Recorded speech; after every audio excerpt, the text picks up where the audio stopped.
Welcome, everybody. Welcome. So glad to be here with all of you tonight. Oh my goodness, do I have a lot to talk to you all about. It has been a while since I've been on here live streaming, and there is plenty to update you on. I'm not even sure where to begin, but it's all good. Well, it's all the best we can do. So hit the like button, hit the subscribe button, and hit the notifications bell, and away we go. The American century. I say that the century on which we are entering can be and must be the century of the common man.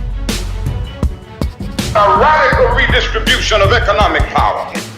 I mean, we know that racism is just a byproduct of capitalism. Everything would be all right if everything was put back in the hands of the people. We need a government that will make sure Americans are taken care of and organize the economy to serve the people, not the profits of a wealthy few. We now have the techniques and the resources to get rid of poverty. We got to start getting out there with the people. Get out of the movement and get to the masses. We need a government of action.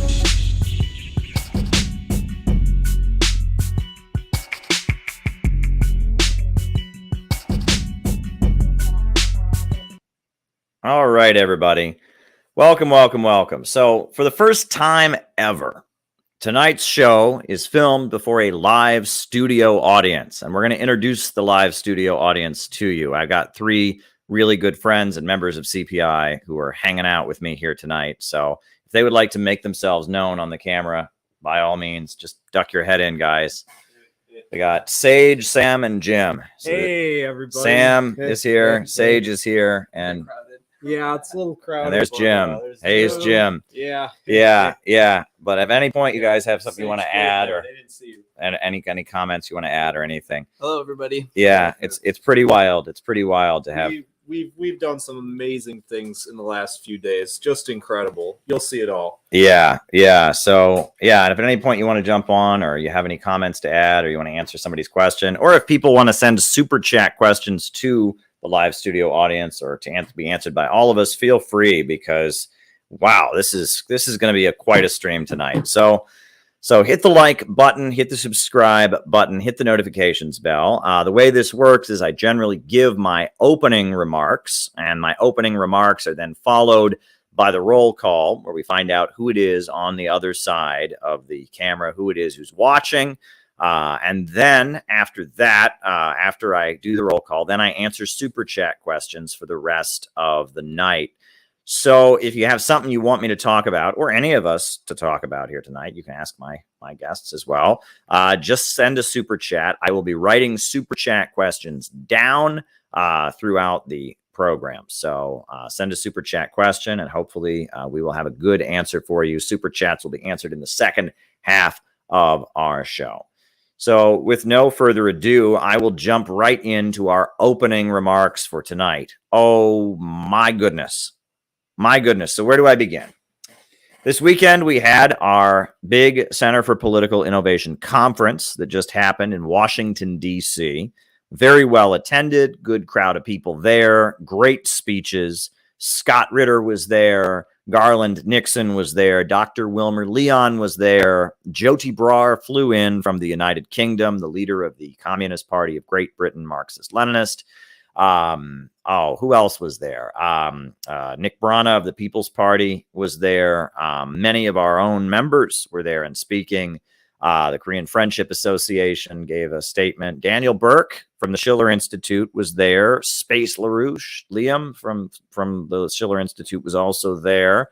Wow. I mean, yeah, I'm trying to think. Who am I missing? Anybody? I mean, other than our own members who were there, everyone in this room was there.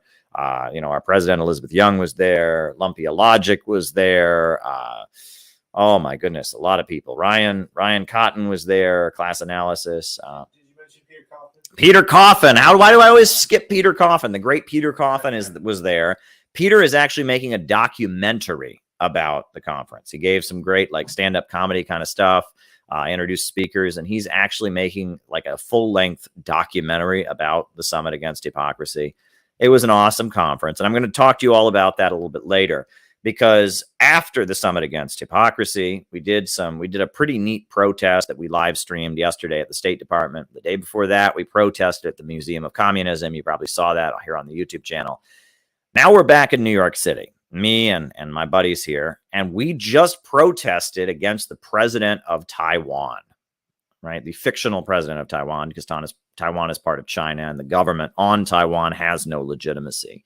Tsai Ing-wen just arrived in the United States. She's here begging for more weapons, begging for more hostility and a confrontation with China. And we found out the hotel where she was staying, and we confronted her. All the people in this video were there. And so I'll just show you the video of the Center for Political Innovation confronting the president of Taiwan. This happened just a matter of hours ago, just 4 or 5 hours ago. We were in front of her hotel. She was staying at the Lottie Hotel in Manhattan, and we confronted the president, the pseudo-president, the false president of Taiwan. So yeah, here's the video of what went down just a few hours ago. Represent what the American people want. All the polls show that the American people don't want a new war. The American people are sick and tired of our money being wasted on bombs and weapons and destruction, provoking a war with China, provoking a war with Russia, while our trains are derailing, people in the United States are suffering, our water's not being purified, our railroads are falling apart, our power grids are falling apart, and yet we pour more and more weapons and money into some stupid confrontation with China. China is not our enemy. Wall Street bankers are our enemy. No more provocations against China. China is not our enemy. There she is. Not our enemy. China there she is, and there's our banner. China is not our enemy. Get out of our country. Stop trying to sell war in our country. Stop trying to sell war in our country. We don't want a new war with China. We love America, and we don't want a new war with China. China is not our enemy. Stop trying to sell war. Get out of our country. Stop trying to sell war. China is not our enemy. I'm a patriotic American. I love my country, and I don't want World War III. There we go. There we go. Massive applause, but applaud for all of us, because all of us in this room were there, plus a good friend, Jamie. Shout out to you, Jamie. Jamie was also there. Jamie's the guy who took the video. And yeah, it's already made a splash in international media. I think, if I remember correctly, hold on. I think I'll show you the headline on, if I can pull up this clip here. I'll show you the headline. AFP, which is a news agency from France. This is what they put. This was the headline I put. I'm going to put it here on the screen for you. Sorry, I should have gotten it for the broadcast. You know, you think ahead, but I'll show you. And this incident all just happened 5 hours ago, and it already made a splash. Mariah says, I'm convinced that confronting elites in person is the only way forward. I don't know much about the LaRouche people, but they're on to something. There you go. Well, we made our contribution today, but I will write that down. Okay. It's the answer to something. All right, writing that down. But I'm going to pull up. This was the headline. This is how it was reported in international news. So let me just pull up the screenshot here. And it was pretty wild. It was pretty wild. So here we go. This was from the AFP news agency, and I'm going to just share it on my screen. AFP.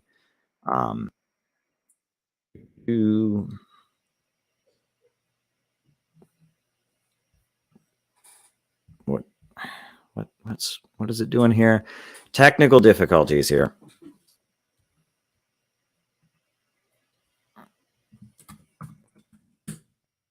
Oh, so it must already be there. It's just not opening it for me. Okay, very good. All right, hold on.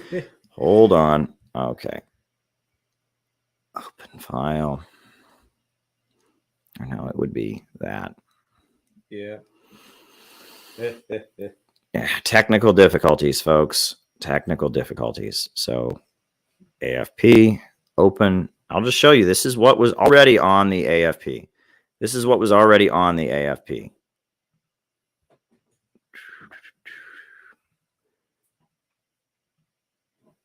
Look at that. Taiwan president leaving her NYC hotel as pro-Beijing demonstrators shout slogans. Look at that. Look at that. That's all they have on us, is calling us CPC agents. Yeah. There were pro-Taiwan protesters that were saying stuff in Chinese and calling us CPC agents. It's the only thing that they think that they have on us. Yeah, yeah. And we're a grassroots organization. We have nothing to do with the CPC. I mean, that's all they can do. That's all they can say. I mean, we have the most agreeable and reasonable position on this issue you could possibly have. Yeah. I mean, we were not pro-Beijing demonstrators. We were pro-America demonstrators. That's what they should have called us, because look what our signs say. Look what our signs say. Here, I'll pull up the video again. Look at our signs. It says, money for jobs and infrastructure in America. No more weapons to Taiwan. That's pro-America, right? The other banner says, Tsai Ing-wen is selling war. No more tax money for weapons to Taiwan. That's pro-America. So they should have called us pro-America demonstrators. And that she, by trying to get the United States into a new war and serving the big war contractors and the imperialists, she is anti-American. And we are pro-American. So it should have been Taiwan president leaving her NYC hotel as pro-America demonstrators shout slogans. They quoted us as saying China is not our enemy, but we just showed you what we were actually saying in the video. So that's pretty wild. That's pretty wild. So that just happened. And tomorrow night, she's going to be at the Intercontinental Hotel, the Hudson Institute, one of these big bourgeois ruling class think tanks tied in with the pro-war lobby, pro-imperialist, is going to give her an award. So we are going to protest outside the Intercontinental Hotel. There's going to be a lot of Chinese folks there. A lot of Chinese Americans there that don't want a war, and the Schiller Institute folks are going to be there. The LaRouche people, we're going to be there as well. So if you want to meet us, by all means, come shake our hand outside the Intercontinental Hotel tomorrow evening. That's going to be pretty cool. So that's that. Yeah, we're here. Fighting the class struggle. She's going to be in California in a few days. We're going to be confronting her in California as well. And it's going to be pretty awesome. We're here fighting for truth. So that just happened. Now we're going to go a little further back in events. This is what happened. Just going to show you some highlights from the weekend. I mean, more video is coming out as we go along, right? It takes a while. We had a very high quality video production team. Shout out to Peter, great video production guy who does good work for us. And he's editing together the multiple camera angles and everything for our conference, that happened. But, our guest of honor, one of our guests of honor, was Scott Ritter, the former UN weapons inspector, who's anti-war and anti-imperialist and is like giving the best analysis of the confrontation with Russia right now, like up-to-date battlefield analysis. Scott Ritter, he spoke at our conference, and this is the moment when Scott Ritter was called up to. Or do you want to say something? Oh, I just wanted to say one of my favorite things about these CPI conferences is being able to meet these people and have deep and interesting conversations with them. I mean, you can actually meet Scott Ritter at this conference and talk to him. And it's so amazing. It's so great. Yeah, it is really great. And that was one of the great things. People got to meet Garland Nixon. They got to meet Scott Ritter. I mean, it's just a really nice atmosphere in the room. So this is the moment where they called Scott Ritter up to the podium.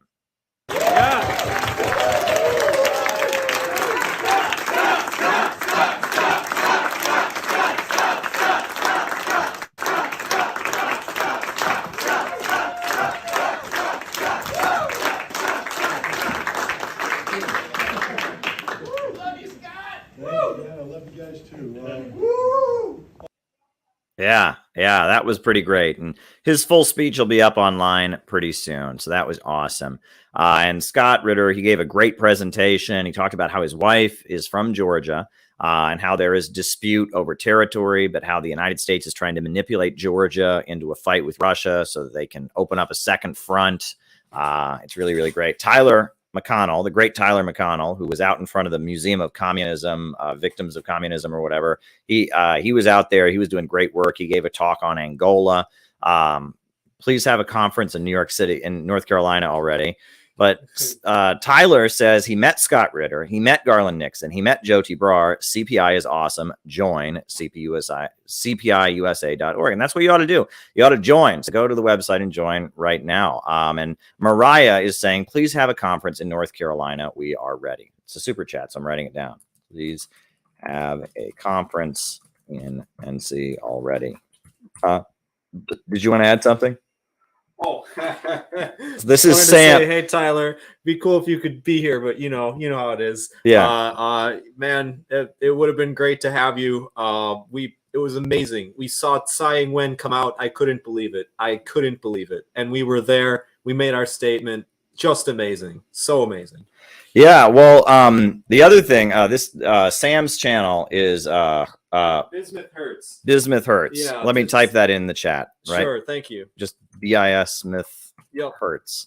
Yep. Go subscribe to Sam's channel. He's got a great YouTube channel, Bismuth Hertz. And that's one thing. CPI, we want to build everyone's social media. We are all about building a social media. So if you're an anti-imperialist, you want to build your social media, you ought to join CPI because that's what we're all about. Tyler's got a great channel. Scott Ritter, Garland Nixon, people like that. Peter Coffin's got a great channel. We're all about building people's social media. Now, so the next clip I was going to show from our conference. Here it is. Here's YouTube at BSHZ, right? That's BISHZ is your channel. Yeah, that's right. Go and subscribe to Sam's channel. Yeah. Sam does great stuff. Thank you. Yeah, we are the American Socialist Wu-Tang Clan. Yeah, whatever that means. Yeah, it's a rap group from the 80s, I think. Okay. Yeah. Sure. So the next part, the next video, we just uploaded this video. It's on the CPI YouTube channel already, and we're going to show it on here. But this is Simon Miller. Shout out to Simon Miller. Awesome dude named Simon Miller, a class struggle anti-imperialist from Missouri. And he reads the official resolution that we voted on at the end of the summit. So we're just going to show that right now. So we're going to show Simon Miller. This is him reading the official resolution of the conference. So you learn all of basically what we're all about. So there we go. All right. And from there, we will move on to something that is extraordinarily important. Sorry, I bumped the mic. But that is our resolution. So I'm going to read our resolution here. And once it is read, we will take a vote and see if it passes or fails. I think it should be good. Here we go. We, the undersigned, wish to formally announce our opposition to Joe Biden's Summit for Democracy gathering set to happen on March 28th and 29th, 2023. While the event appears to be dedicated to universal values like human rights and civil liberties, it is in reality something far more sinister. It is a calculated public relations attack on specific countries intended to incite hostility and pave the way for more economic sanctions, regime change operations, and war. As billions of US dollars from taxpayers flows into the hands of the torturing, civilian-killing, human rights violating Ukrainian regime, the neo-Nazi Azov battalion below it, Joe Biden has no grounds to lecture the world on international law or human rights. As the United States stands firmly behind Israel and its crimes against the Palestinians, as the United States stands behind the governments of Peru that murders its own people in the streets after a coup, Joe Biden has no grounds to lecture the world on international law or human rights. It is almost comical that the Republic of Korea, the US-backed regime in the southern half of the Korean Peninsula, is a co-sponsor of Biden's propaganda fest. The South Korean regime's national security law has been used to silence thousands and thousands of people who simply want peace with their northern country folk or wish to organize for social justice or engage with Marxist or socialist values. Biden and his counterparts in South Korea will undoubtedly use the conference to spread lies about the Democratic People's Republic of Korea and help lay out the case for threats, economic warfare, and regime change operations on the Korean Peninsula. We, the undersigned, want Biden to instead pursue the path of dialogue and negotiations with People's Korea and move to finish what Trump started. We want talks to continue the path towards peaceful reunification of the Korean Peninsula and the withdrawal of all U.S. forces from Korea, not more threats and division. Biden's previous democracy summits have treated the island of Taiwan as if it were its own country, and this is a violation of long-standing U.S. law that recognizes one China, the People's Republic of China. These kinds of actions are intended to incite conflict, much like Nancy Pelosi's disgraceful provocation in September 2022. Biden and his guests will most likely engage in demonizing the Communist Party of China, an organization responsible for lifting hundreds of millions of people from poverty and creating a prosperous socialist society in what was once a deeply poor country. The Communist Party of China that empowers people and involves the Chinese people in the governing process and has vastly expanded access to education, healthcare, electricity, and running water for the people, not just in China, but across the world, has far more to teach the world about the advancement of human progress than Joe Biden ever could. We expect that at the coming summit, Biden and his guests will play up allegations against Russia in the hopes of justifying and prolonging the conflict in Ukraine, instead of moving towards a peaceful resolution. This is unacceptable to those of us who want to see peace and to see the ongoing consequences of the war as in terms of global food and energy crisis, as well as the rising body count of civilians and refugees. It is unacceptable. We expect Biden will give a platform to voices demonizing countries like Nicaragua, Venezuela, and Cuba that have adopted socialism as their economic system. Biden will present these countries as somehow undemocratic, despite their respective people showing overwhelming support for the project of building a socialist society and experiencing very real improvements in their quality of life. We expect Biden will condemn the Islamic Republic of Iran, ignoring that it draws its support from a well-organized population who are loyal to the Supreme Leader Khomeini and the revolution. Biden's condemnations will ignore that the situation for women and the involvement of the population in choosing the leadership shows that Iran is miles ahead of Saudi Arabia, Qatar, Jordan, Kuwait, and other U.S.-aligned regimes in the region in terms of human rights. The recent efforts by the United States to exacerbate unrest in Iran have hindered, not helped, the process of modernization and reform that the Islamic Republic is currently undergoing through a process of national dialogue. Policies of the White House at home show us that Biden certainly has no authority with which to lecture the world about human rights. Joe Biden has used the U.S. Department of Justice to target his political opponents and rivals and those who challenge his foreign policy. In the name of debunked conspiracy theories about Russian meddling in the 2016 elections, he has set the stage for pressuring and isolating many media outlets that don't follow the Pentagon narrative. Furthermore, Biden has used the events of the January 6, 2021 to set the stage for widespread political repression, government surveillance, and infiltration of dissident organizations and communities. The single most blatant example of Biden's hypocrisy on this end has been the raid on the homes of the members of the Uhuru movement and the African People's Socialist Party. This organization of Black revolutionaries must be left alone and allowed to organize in the Black community for anti-imperialism and empowerment without state repression. Biden lectures the world on human rights when it is well known that he sexually assaulted Tara Reid, one of his staffers. Even Vice President Kamala Harris has said that she believes what the various women who have come forward about Biden's tendency for unwanted sexual contact have said.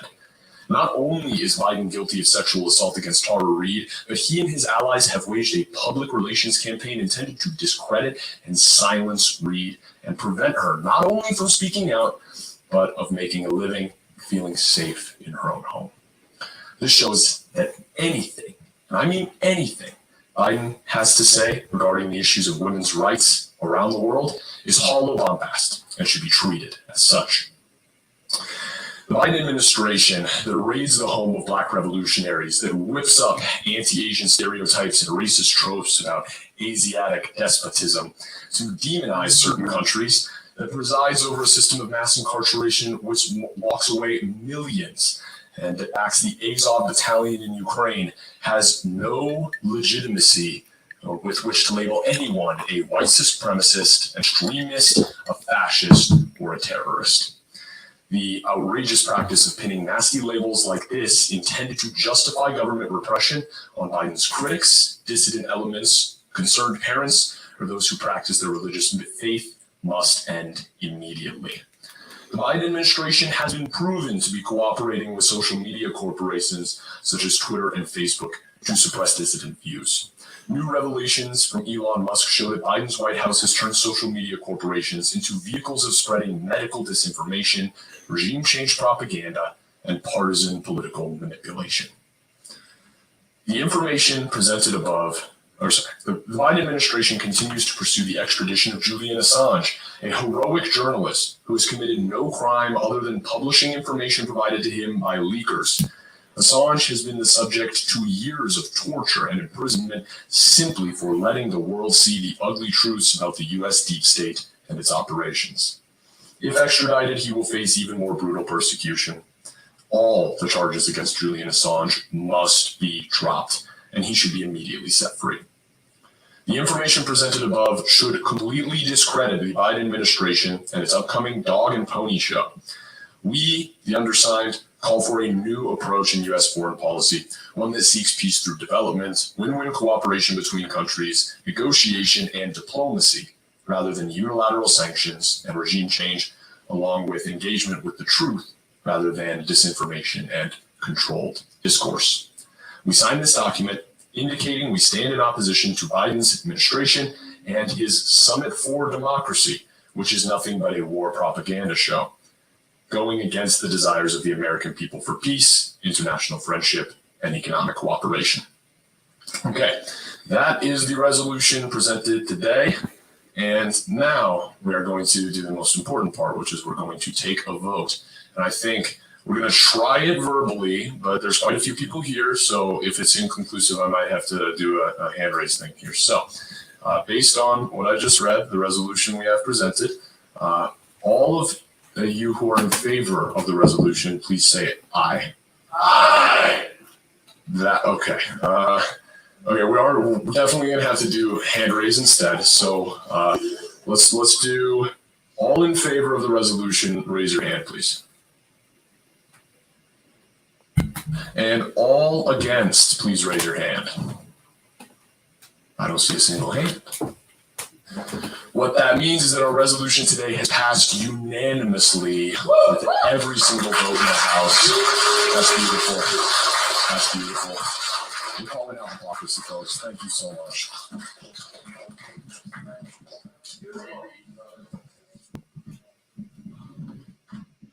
All right.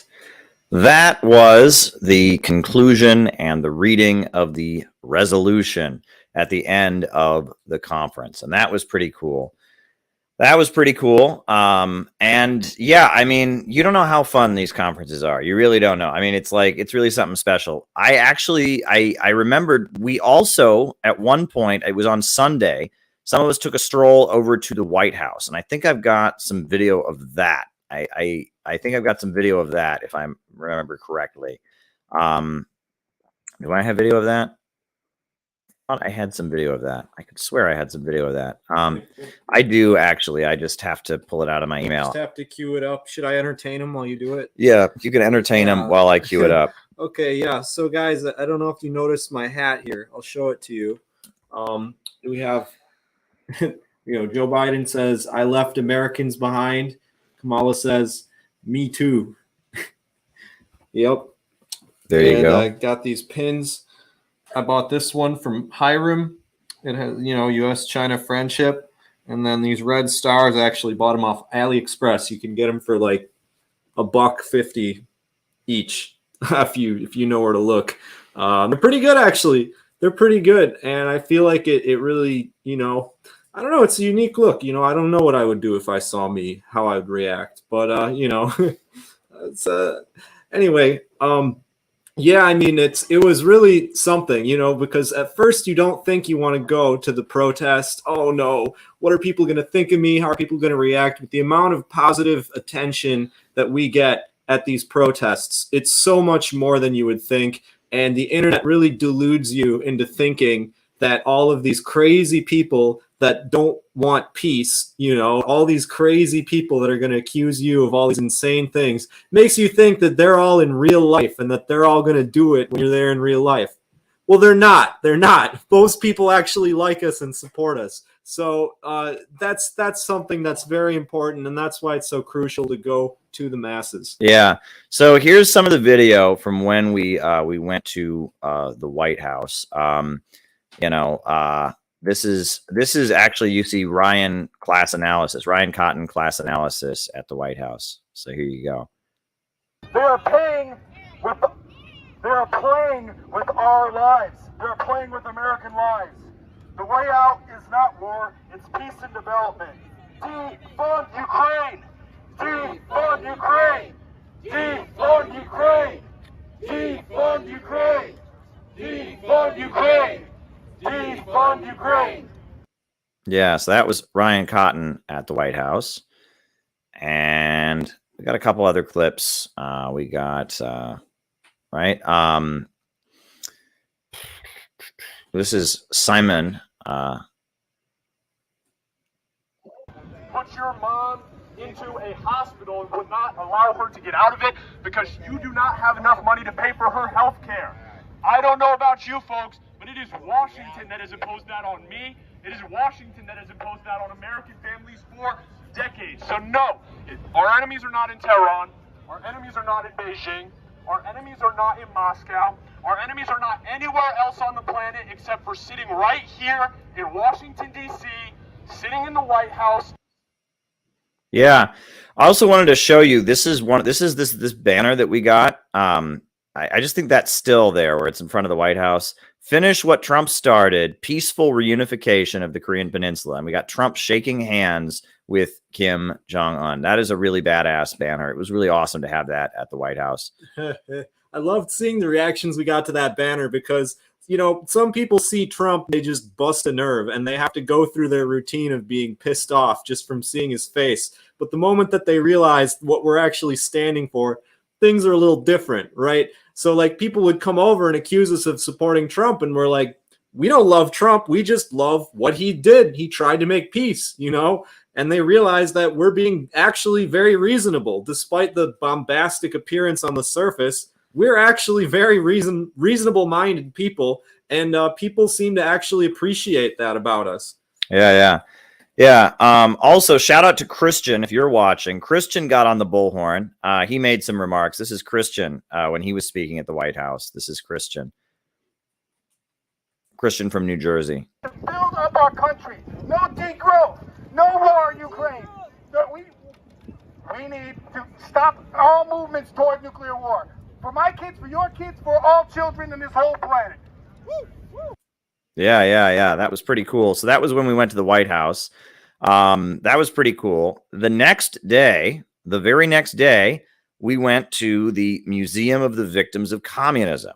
And I don't know if you know what that is, but the Victims of Communism Foundation is this right-wing, anti-communist, anti-China group that has a whole museum in Washington, D.C. dedicated to like stirring people up and the idea that communism is pure evil, you know. And so we confronted the Victims of Communism Museum. I mean, this is the shit we're doing. Like, we're doing real work. This is good stuff. Let me see if so I think this is Tyler at the museum. Wants us to hate China. They want to send, I'm a high school teacher, they want to send 17 and 18-year-old poor boys and girls from rural America to go die in a war for Taiwan. Taiwan's a long ways away, all right? China has created a system that's raising up its poorest people, its peasants, raised out of poverty. They're creating a system that gets to the base of the economy and recreates it so that the working class can rise. Unlike in this country, where homeless people sleep a block from the White House. What is that about? You want American boys to fight and die? For what? In China? In Taiwan? No. Let's fix our government right here at home to provide for working people before we go 7,000 miles away to waste young, precious lives over something as dumb as anti-communism. That's right. Yeah. Communism will save America. The greatest lie ever told in this country, the greatest conspiracy theory ever told in America, is that communism is bad for work. All right. That's Tyler. Tyler. Yes. Oh my gosh. You're getting applause in this room, Tyler. Yes. And let me see. I think we have a clip of Sam from there also, if I'm not mistaken, right? Well, I spoke, but who knows? Yeah. Yeah. I'm trying to find the file. Yeah. There is a clip. There is one. Yeah. I just don't know where I put it. Well, no, that's the White House, the summit. You know, it's like you always want to have all these different files. So Okay, well, resolution passes, Scott Ritter. Oh my God, so much happened. So much happened. Oh my gosh, it's amazing how much we did, and it doesn't surprise me you're getting it scrambled, because I'll tell you, I'm already getting all this stuff scrambled in my head. All of this that we've done in so few days, I'm gonna remember these last few days for the rest of my life. I mean, just incredible. And you know, I was just out in front of victims of communism, debunking some basic Soviet anti-Soviet lies. You know, Yeah. that's all I was doing, and it's basic stuff. Anybody could do it. You know, it's just the fact that we had the bravery to go out there and do it. And you know, it's hard, but once you do it, you feel good afterwards. You feel great about what you've done, and you get lots of positive attention. So I really recommend for people to get brave, you know, because you can do exactly what we're doing here. Yeah. Oh, I guess this is me at the Victims of Communism thing. I can't find the clip of you. Biden is going to have somewhere. a democracy summit. And his democracy summit is about spreading war propaganda and lies. Trying to build the case for war against China. Trying to build the case for war against Russia. Trying to build the case for war against Cuba and Democratic People's Korea and all the socialist countries.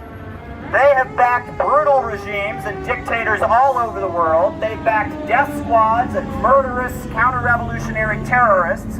They have backed extremists all over the planet. And they justify it with propaganda about victims of communism. Yeah, so that was me at the Victims of Communism Memorial. I'm going to try to find the clip of you. I think I can pull it off the Twitter.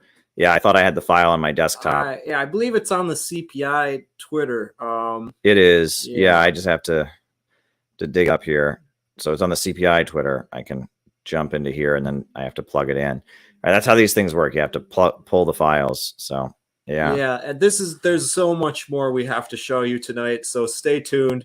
This is just the tip of the iceberg here. Yeah, I mean, it's just like, I mean, and there's so many videos being edited now. The great speech by Garland Nixon, the great speech by Scott Ritter. I mean, the great speech from Peter Coffin. You know, I mean, it's really, really great. I mean, it's like, wow, you know. Oh, here you are. Here is the clip. So now I just have to download the Twitter file, right? Hold on. Download Twitter video. Should we tell them about the guy that came out? Oh, yeah. Yeah, there was one of the employees from the Victims of Communism Museum came out after our protest. Actually, he came out during the protest, and he looked at me, and I saw his little pin. And I was like, oh, shoot. This guy works at the museum. Here, let's show the clip. Oh. But, well, finish the story. I'll finish the story. Okay. Yeah. Yeah, so I saw he worked at the museum, and I looked at him in the face, and at first I was like, what do I say to this guy? And I'm like, you know what? I'll say it. We're protesting because we do not like your museum and what it stands for. And, you know, and I told him that, and he was actually pretty civil about it. I think his intent was just to convince us that his museum was no big deal. It's just showing, oh, you know, all these, whatever, you know, propaganda lies mostly pushed by Nazis about how evil communism is and all of this crap, assuming we haven't even seen it and we're just these naive people or something, you know. But at the end of the day, it was so funny just to see him come out there and be like, oh, who are these guys? Well, maybe I can convince them. It's like, no, we know a lot more about this stuff than you do, buddy. Yeah. Yeah, so here's Sam at the Victims of Communism Memorial. Here was his piece of useful information. Here we go. when they were defending their country are counted as victims of communism. Not many people know this. In the Black Book of Communism, they cite the Nazis that were killed defensively by the communist countries as victims of communism. They do everything that they can to inflate the numbers from communist actions which were largely defensive, trying to defend the state they were trying to establish, a sovereign people's state based on growth, a state that works for the common man. The defensive actions taken by the Soviets are framed as genocidal mania. This could not be further from the truth. All right. And that's Peter Coffin there, by the way, in the corner there. Peter Coffin is making a documentary at this point. So that's Peter Coffin there standing there with the camera. Shout out to you, Peter, if you're watching. Peter, I got to just say, folks, I am exhausted. And so is everyone in this room. We have been, traveling and going. And, I mean, so many people worked so really, really hard to make this conference happen. Elizabeth worked really, really hard. And Peter and so many people. I mean, I could sit here and name everybody, people who came from across the country and carried stuff and loaded things and set up things and made sure everything went smoothly and practiced. Oh my goodness. It was quite an event, but it was worth it because we put on a great anti-imperialist conference. We got people together. A lot of great talks were given. A lot of good relations were solidified. It was a really, really good step forward. Oh, go ahead. This is Sage, by the way. Yeah, I just want to say, I already said this in chat, but, being able to watch these talks after the fact is great, but also being able to meet people in person is completely irreplaceable. So I would highly recommend, if you can make it out to one of these future events, to come out and do it. Because it's just an amazing experience. So yeah, I just wanted to say that. Yeah, it is really an amazing experience. And everyone who came got a copy of my new book, which is called Where is America Going? Marxism, MAGA, and the Coming Revolution.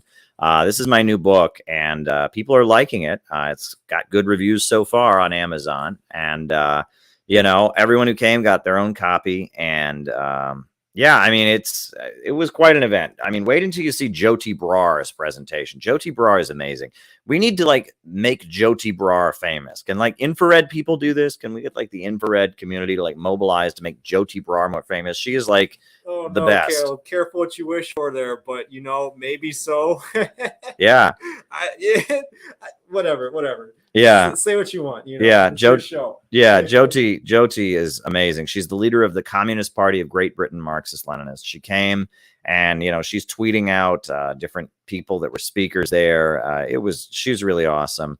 And I'm really glad that she was there. And she gave a very long presentation on Sunday morning talking about all kinds of very important issues. She's great. That was just really, really tremendous. And I'm really glad that happened. And oh man. Yeah, I mean, I'm just kind of exhausted. I mean, just so much has happened, and but it's all worth it. But yeah, it's a serious situation, though. I mean, we're dealing with the danger of a new world war. We're dealing with economic collapse of the country, basically, and so somebody's got to do something. So we got to do something. David Fox says Jyoti is a fantastic comrade, and she is. Jyoti Brar is amazing. Jenny is really happy, and everyone who had the opportunity to chill with Jyoti Brar, it was really awesome. Jyoti has a heart of gold, brilliant, unbelievably kind in real life. That is so true. Absolutely true. She keeps that flame of Stalin burning. She is an old school communist. She talks about all of the essential wisdoms that communists seem to forget over and over again, and she knows them so well. And we love that about her. Yeah. She's got a good sense of humor too. That's one thing about Jyoti I thought was pretty cool. And she had some good insights into organizing, and she's talking about how important it is to be anti-imperialist, why Russia and China are not imperialist. And Yeah, I mean, she talked about the World Anti-Imperialist Platform, which is this new regroupment of communist parties from around the world who think that that if war were to break out, that Russia and China should be supported against the U.S. imperialists, and they don't buy into any of this plague on both your houses, imperialist rivalry garbage. They understand who the real imperialists are, and that Russia and China, despite whatever their flaws are anti-imperialist countries, and that they should be supported. She gave a great talk. So yeah, if anyone has any questions, I've written down a couple super chats already, but that's the second half of our show is generally super chat questions. That's what we do in the second half of our program. So we'll keep going here for a little bit. Wow. I mean, it's like where to begin.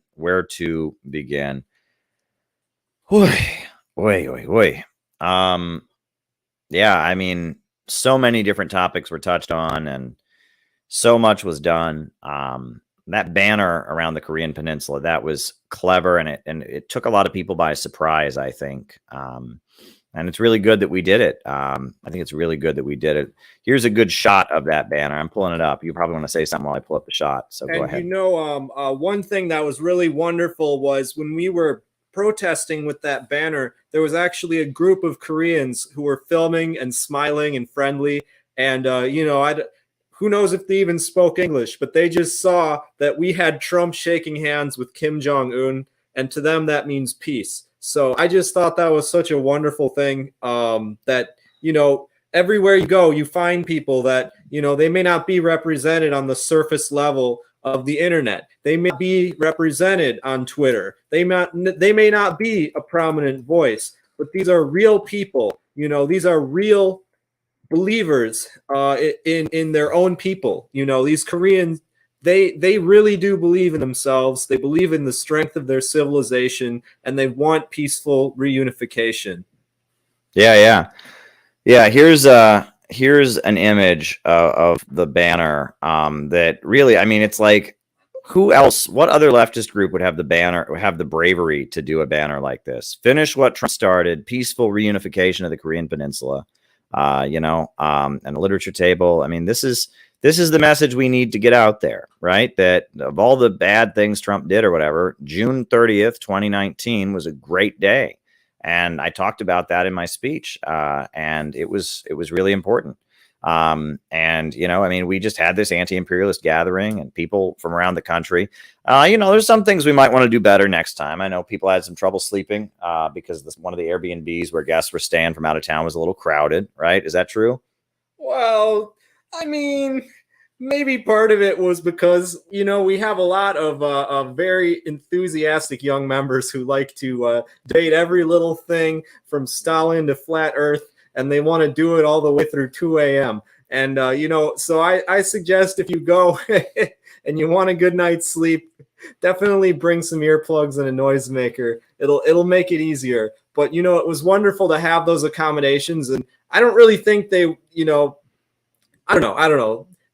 If you really want the accommodations to be better, you got to join CPI, get people to join CPI. You got to donate to us, because ultimately that's all what it comes down to. We do everything we can with our means. Our budgets are pretty tight and we just need more. So if you want to, if you really want to make that better, support us, and you'll see those results. Yeah.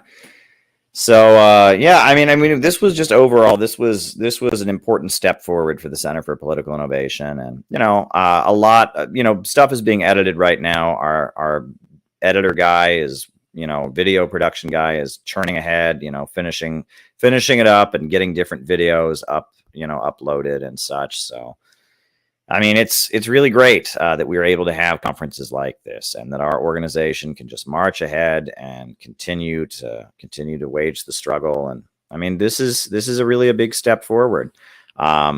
And I'm relieved. I was very nervous. I was very, very nervous in the lead up to the conference. But I am feeling pretty good. I'm feeling pretty good about the conference, and then the exciting stuff that's happened in the street since then. I'm feeling pretty good about it. So I'm just trying to calm myself down, I guess you could say, What's on Caleb, you did a great job. Okay, I'm really happy with our work and everything. And you know, one funny thing is we all did everything we could to prepare for haters of the most obnoxious kind, but not a single one showed up. So it's we're very proud of the fact that we've got so much positive attention, right? We've got all this great attention for our protests and our work. It's all positive attention, and that's so amazing because I mean, it's hard to get popular with a positive message. It really is. People want to be negative in these times. Caleb is one of the few genuinely optimistic communists out there. So I think that we are earning that. We earned that. Yeah. Caleb earned it. Yeah, thanks. I mean, this is what I have done my whole life. I've been a communist organizer. I've been in communist organizations. And so, you know, I've got a good job. I got a nice apartment and, you know, lovely wife and all of that. But it's like, I believe in doing this. And I know that there's risk involved. I know you get targeted if you build and you construct things, but I believe in this. I really do. And it's working out. It pays off. There's a rewarding feeling when you build a community, when you build an organization. It's a very rewarding feeling. And we're building a community of solidarity, people that are dedicated to anti-imperialism. And it's a great community that we have built. And I hope you should become part of it. You ought to join the Center for Political Innovation. Sign up right now. Go to cpiusa.org and become a member. We need more members. We're hoping that by 2024 we can have 1,000 members. Flat Earth again. Are some CPI flat earthers now? I'm writing it down. If you super chat,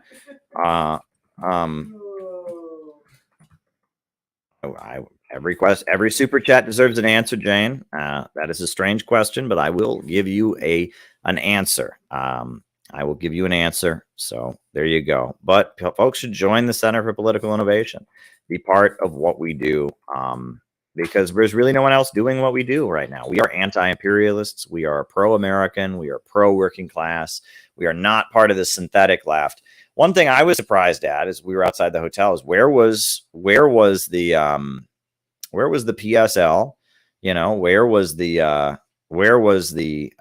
Communist Party USA? Where were all these other groups? We know where they were, Caleb. We know they were busy protesting so that they can keep pornographic books in schools and supporting Drag Queen Story Hour. That's where they were. Yeah. I mean, it's insane. This is what they care about now. They just want to pick the most divisive cultural issues, and they don't even care that we're on the brink of a world war. Yeah.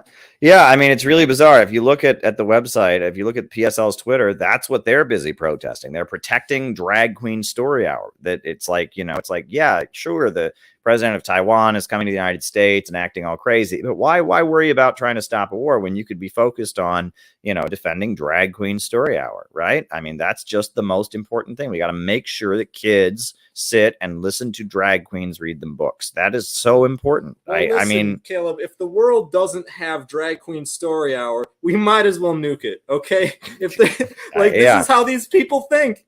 Yeah. How else could what? Yeah, and I mean, I'm not even necessarily saying Drag Queen Story Hour is bad, right? But it's just like, is that what we're going to focus on, right? Is that you know what I'm saying? Like, it's just like exactly. And just us saying this in their minds makes us white supremacists, and that's why these people can't be taken seriously. They're just a bunch of lunatics. I mean, that's what the left have become, and that it's this game that they like to play, right? So it's either you're woke or you're anti-woke, but you still focus on culture wars.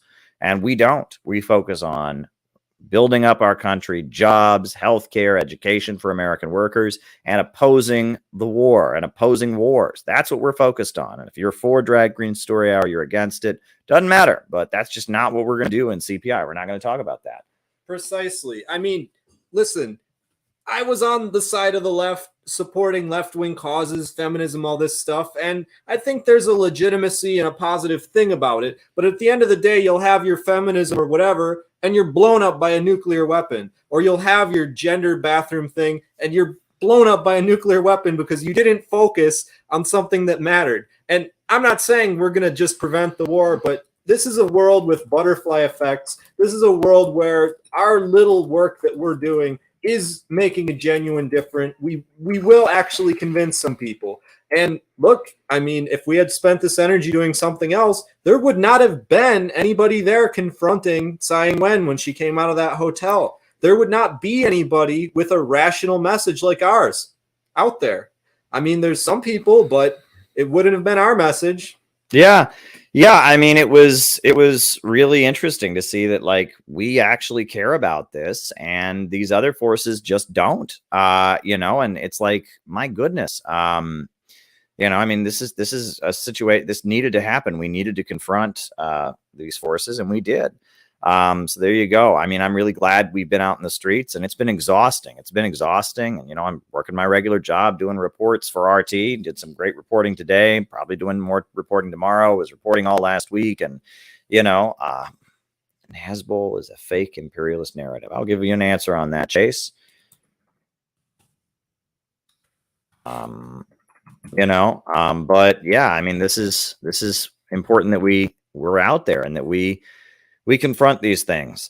So yeah, we're getting close to an hour here for our opening remarks. I think this is pretty good. And you got some super chats here to answer, but I think before we do the roll call, I think what we'll do is I'm going to show the clip of us confronting Tsai Ing-wen again, because I think there's some people who weren't watching at the beginning. Yeah. And like, dude, you want to talk about an epic moment. Like, this woman who is the puppet president of Taiwan, the pro-imperialist, anti-China puppet, came to the United States to help put on a propaganda show, to solicit more weapons, to escalate tensions with China.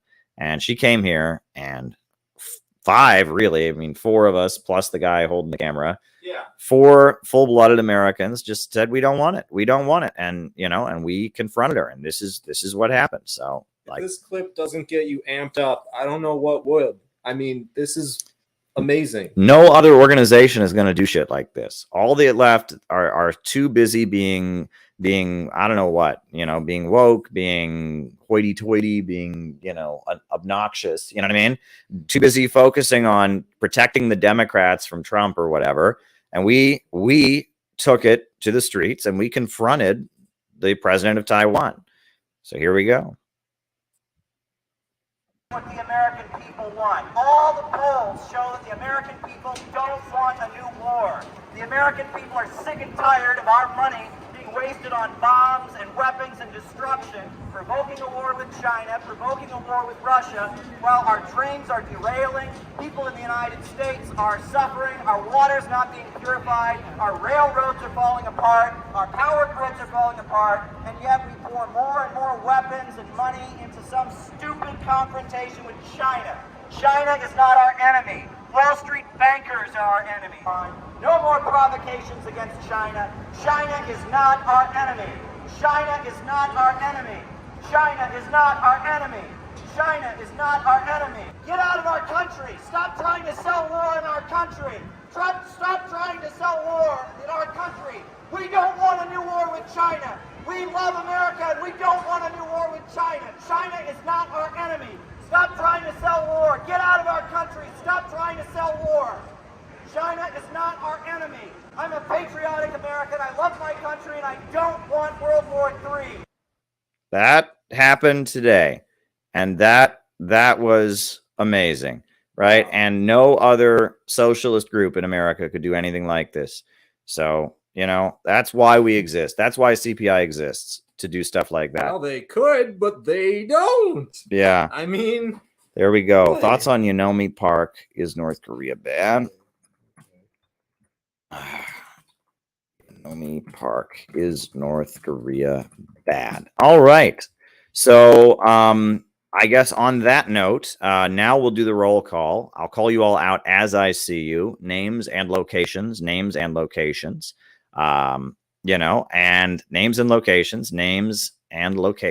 And we will then, after that, we'll start answering super chat questions. So who's with us tonight?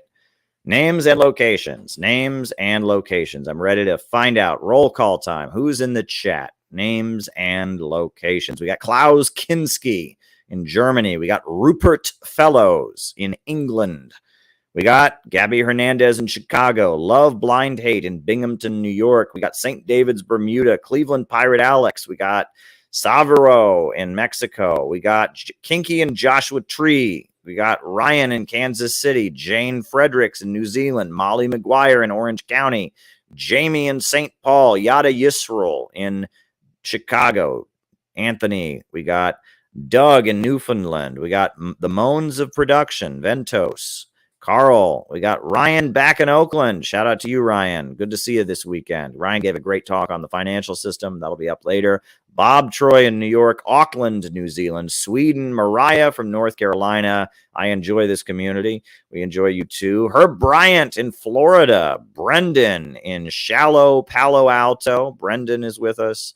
We got Steve in Boston, Maddie in California, Sweden. We got Krista in Philly. Krista is with us tonight. Alex from Brazil is with us. Very, very good. Scroll up for some of the names we missed. John McCarthy. John was there. John is awesome. John McCarthy. John. We love John. John's great. Doug in Newfoundland was there. Who else? We got Tyler in Missouri, David Fox in Bendigo, Australia, George Munoz in Sydney is with us. Valley from Ohio, USA was with us. We got Briggy in Pennsylvania. We got Sam Price in West Virginia. Good stuff. Alex from Brazil. Good stuff. Anyone else? Names and locations. We will call you out as we see you. Sam in Caleb's apartment. Wow, that's Sam and Caleb in my apartment, right? Got Caleb in Caleb's apartment. That's right. Yeah. Here I am. Netanyahu afraid of civil war in Israel. Afraid of war in Israel. All right. Very good. All right. We got Rice in Adelaide, Australia. Balthazar in Oakland. Chris in Salt Lake City. We got Houston, Texas. Chase. We got John from Mars. Say hi to Sophie from Mars. Or don't. Neo Funds is here in the apartment as well. Neon Fuzz. There you go. Neon Fuzz is here, also known as Sage.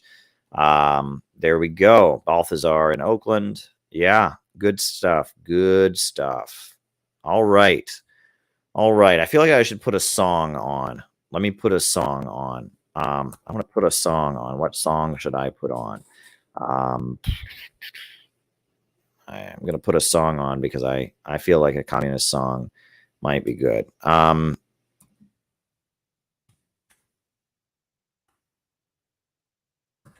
going to put on a Cardew song. This is called Inevitable Struggle is Breaking Out. Yeah, we're going to put that on. So hold on, folks. Hold on to your horses. We're going to put on a classic communist song here, and then I'll start answering super chats. I love this Canadian communist music. I love it, like, kind of ironically. It's an acquired taste. I love it because it's so ideological and such. But yeah, that video is coming down. So there we go. It's parsing the clip, and yeah, it's so bad it's good. It's like the shags of communism. If you know what that is, it's like something. Anyway, yeah, this stuff is funny. I knew you'd play it too. Yeah, so this is called "The Inevitable Struggle Has Broken Out" by the Canadian Cultural Workers Association. So here we go. The inevitable struggle has broken out. All right, here we go.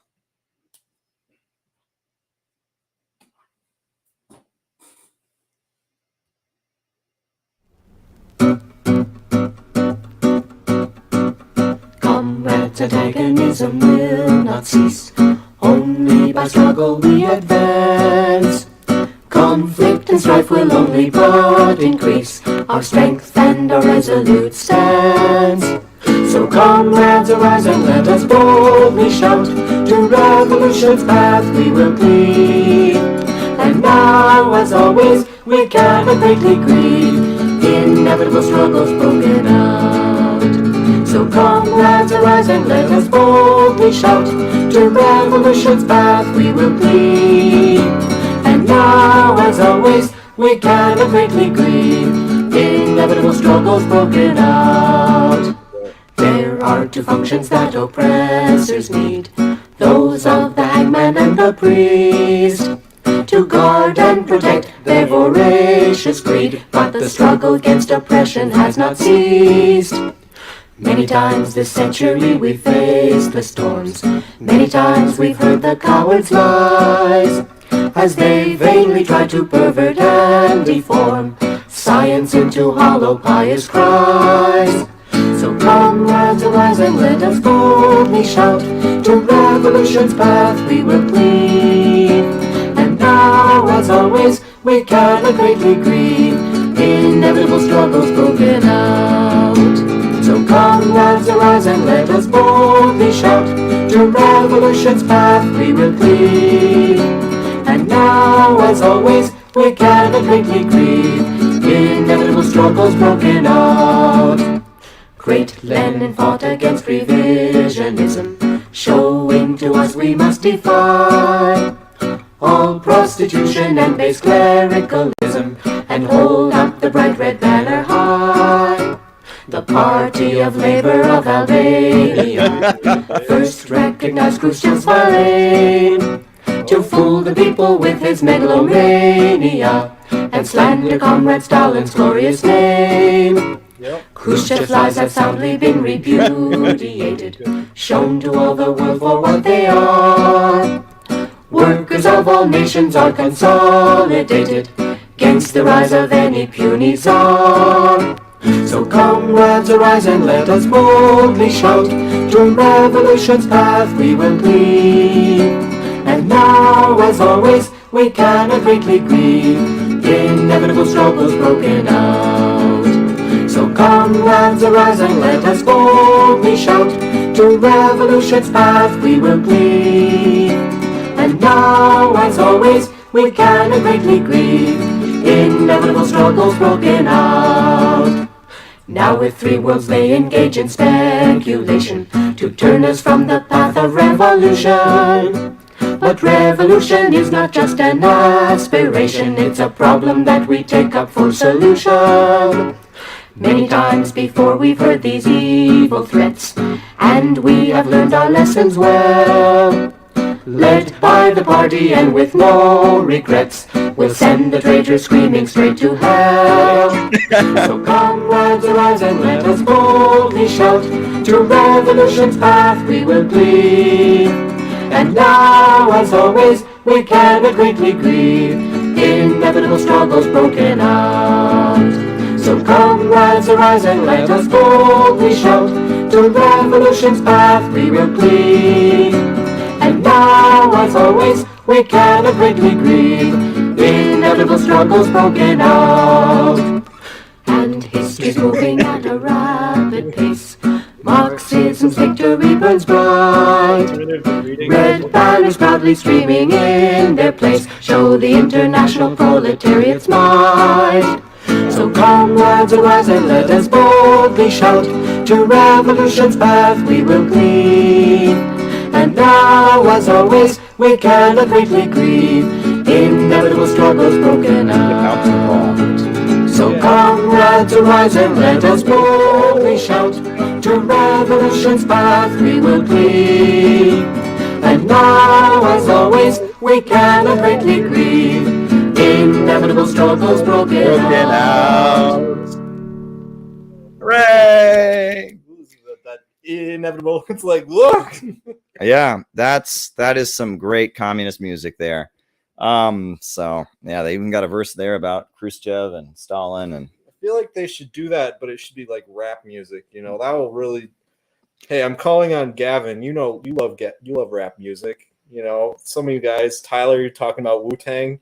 Come on, guys, get it started. Get it started. We're gonna be the new I don't know, CPI version of Immortal Technique, and what's the other one? There's a few of them. Well, what's the one? Dead Prez. Yeah, there you go.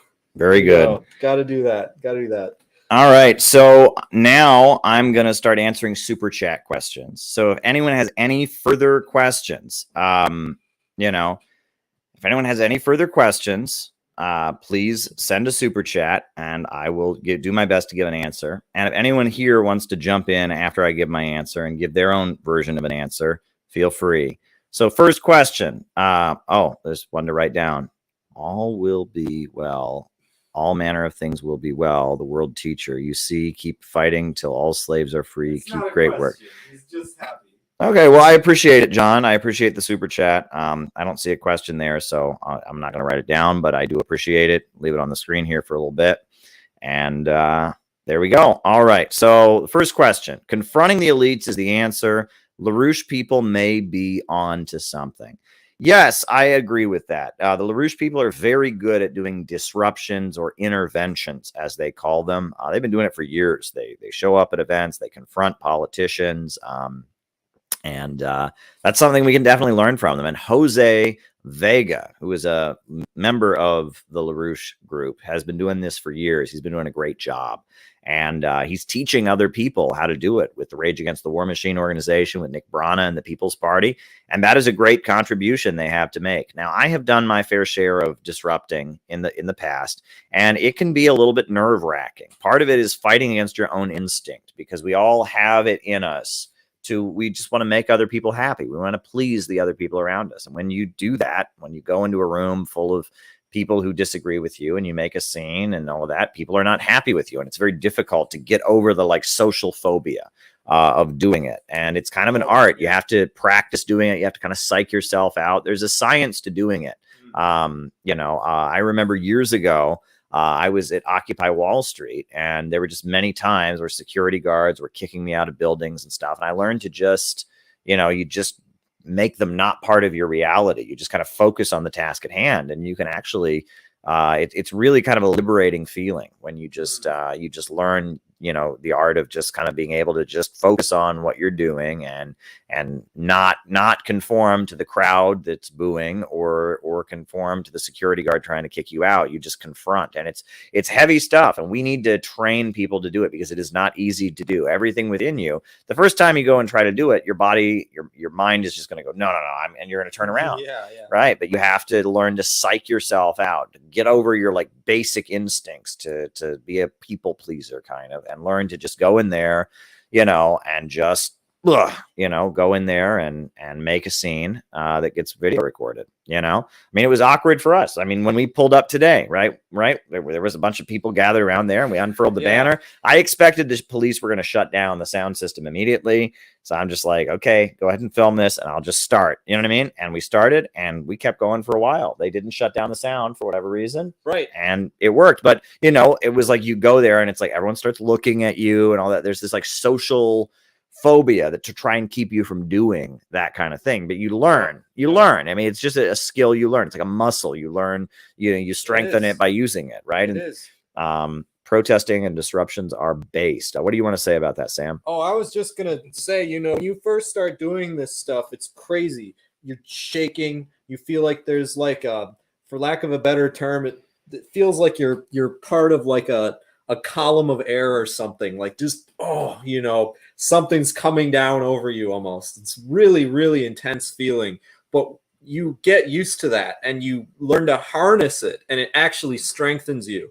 And it's a really unique and special thing. Everybody should learn to stand up for themselves like that. I feel like since doing that, I've gotten mentally and physically stronger, spiritually stronger in every way. So I really, it's amazing. It's really an amazing thing. Yeah, it really is. So, it's a muscle that we all need to learn to exercise, and, learning to do it, it's not easy. All right, next question. Please have a conference in North Carolina already. I'll tell you, one of the most unpleasant months of my adult life was spent in North Carolina. But I would go back to North Carolina. I would just like to go back under different circumstances. In 2012, I was part of the March Against Wall Street South, which was the protest kind of, but not really, against Obama in 2012. In Charlotte, North Carolina, not Charlottesville, that's in Virginia, Charlotte, North Carolina, there was the Democrat National Convention, 2012, and that's where they renominated Obama.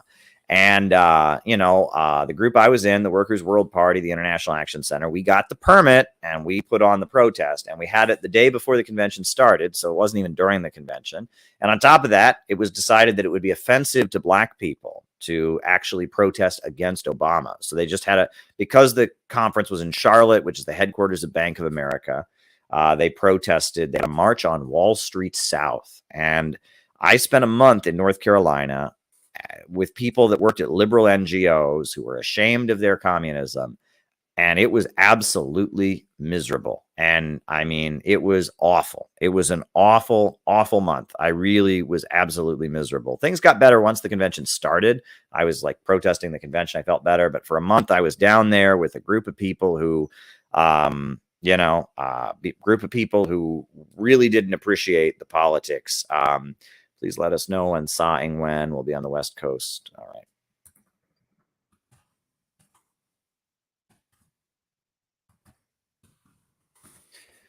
Do and it was bad. And the people I was around were nominally, they claimed they were communists, right? But it was always, well, we can't talk about communism because these liberals we're working with are too scared of it, right? They're too scared of it. So one of the things I did while I was there, they were constantly finding like odd jobs to do with me. So one of the things they did is they sent me to North Carolina Pride, the gay pride event that happens in North Carolina every year. And I brought 200 communist newspapers to North Carolina Pride, and I sold every single one of them for $1. Every single one. I came home with 200 $1 bills, like scrawled up in my pockets. So that was bullshit. I told them this idea that, oh, you can't talk to people about communism in North Carolina. Oh, they're not ready for it. No, I mean, I was at Pride, the Pride Parade. There was a couple thousand people there. I sold 200 copies. People had never seen a communist newspaper before. They were very interested. And it was that kind of attitude, these NGO liberals. And really, I found out that what was going on, I mean, you can't make this up. And there was a split in the Workers' World Party, and they found out really what was going on, which is that the big tobacco companies that own, a lot of real estate in North Carolina's cities. What is it? It's Chapel Hill and Charlotte and Greensboro. They realized they had a problem, which is that rich hipster kids didn't want to move to North Carolina because it's the South, and they didn't think it was woke. And so Workers' World Party members had set up this stupid NGOs and were getting paid money from big tobacco companies to protest in Charlotte and other cities to have trans rights and BLM protests so that they could raise the property values and help gentrify these cities and make wealthy, rich hipster kids want to move there. That was really what it was about. It was about increasing the property values, and like these big tobacco companies were paying for these protests. It was ridiculous. Wokeism is a scam. Wokeism is an absolute scam and has nothing to do with communism. And these same people that were constantly, oh, we can't ever talk about communism. Oh, we're not interested in that Marx. Oh, we should read Judith Butler. That's like more modern. And, those same people, it turns out they were all getting paid. They were doing this NGO hustle. The people of North Carolina were just as ready to be communists. There's a whole history of communist organizing in North Carolina. Google Gastonia, North Carolina. That's a city in North Carolina, Gastonia. Gastonia is where there was a huge strike of textile workers led by the Communist Party in 1928. It was a huge labor struggle led by the Communist Party, the Trade Union Unity League. Workers died on the picket line. Also, read about Robert F. Williams in Monroe, North Carolina. That was Robert F. Williams was the leader of the NAACP. He started his own chapter of the NRA. They engaged in armed self-defense against the Klan. He ended up moving to Cuba, spending time in China. He did Radio Free Dixie. That was in North Carolina. Also, 1979 in North Carolina, there was the Greensboro Massacre. And that was basically the Communist Workers' Party, which was a Maoist group, had a protest against the Klan, a Death to the Klan rally. And the Klan showed up and shot 5 of them. It was a big incident in 1979. It's actually in the timeline at the end of this book. I talk about the Greensboro massacre. It was a crazy, crazy incident. And that was one thing I did get to do that month I was in North Carolina. But I will say, in my mind, I have a negative association with North Carolina because I was there for a month going, what the fuck? I am in the wrong party. This is a group of stupid woke people who don't appreciate Marxism, you know? Yeah, it was really not a good month. And, you know, the people that are down there. Well, the other thing that I think is amusing, right, is that, you know, all these people in North Carolina, they recruited all of these people from Ivy League. There's like those Ivy League schools down there, the UNC Chapel Hill, UNC Greensboro. There's another one. What is it? UNC something else, right? There were all these like very, very wealthy middle-class people they were recruiting who didn't believe in communism. They just wanted to do woke protesting and stuff.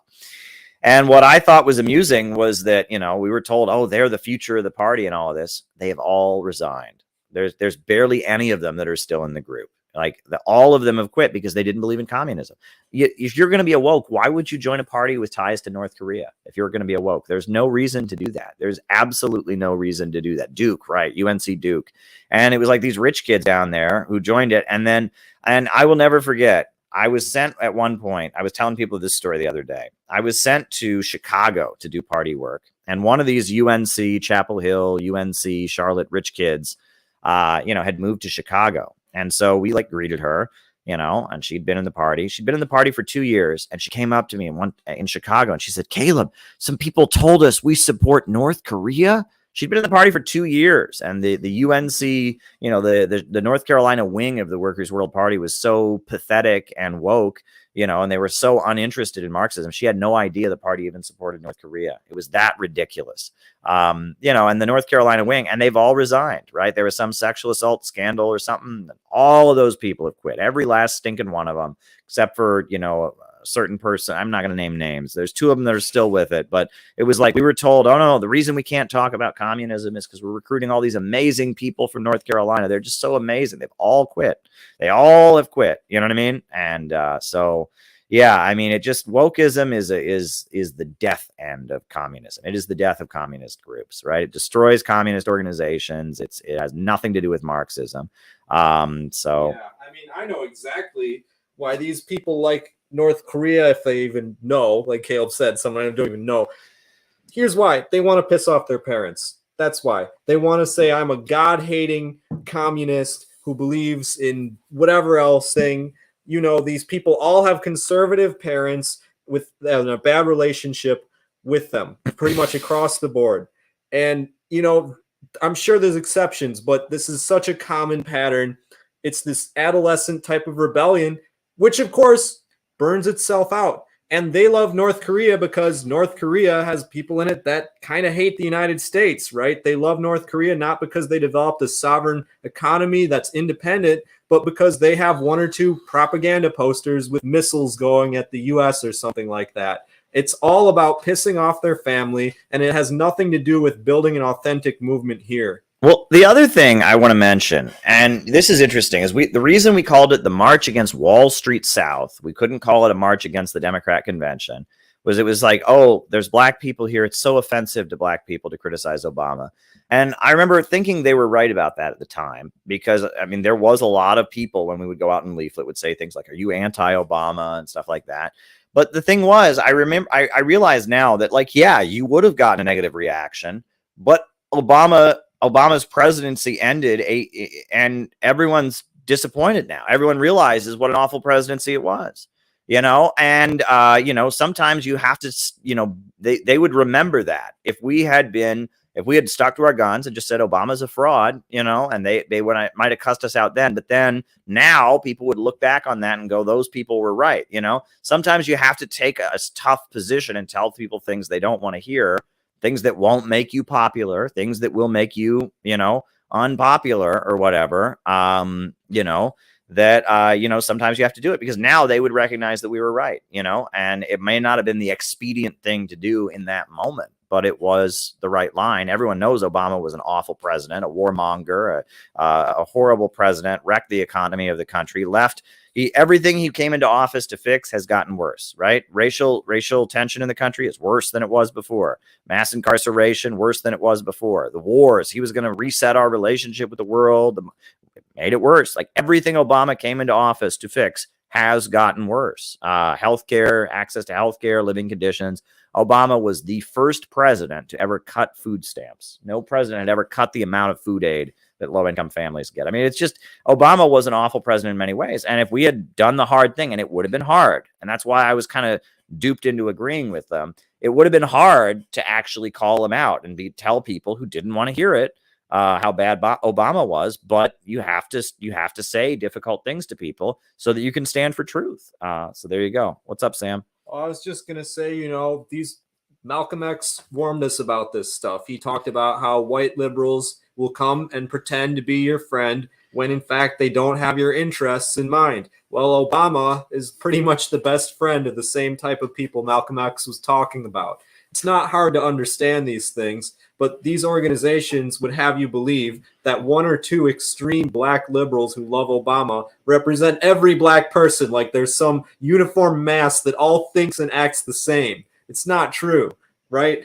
And they're used to being duped. They're used to this crap. So, I mean, it just bothers the hell out of me that they say, oh, you can never criticize Obama. Bothers the hell out of me. Yeah. So, that's kind of, I'm thinking about North Carolina. I'm thinking about my experiences down there. And yeah, I'd love to go back and do some good political organizing in North Carolina, not some pandering, some good political organizing down there and have a good conference down there. So Mariah, your question has been taken to heart.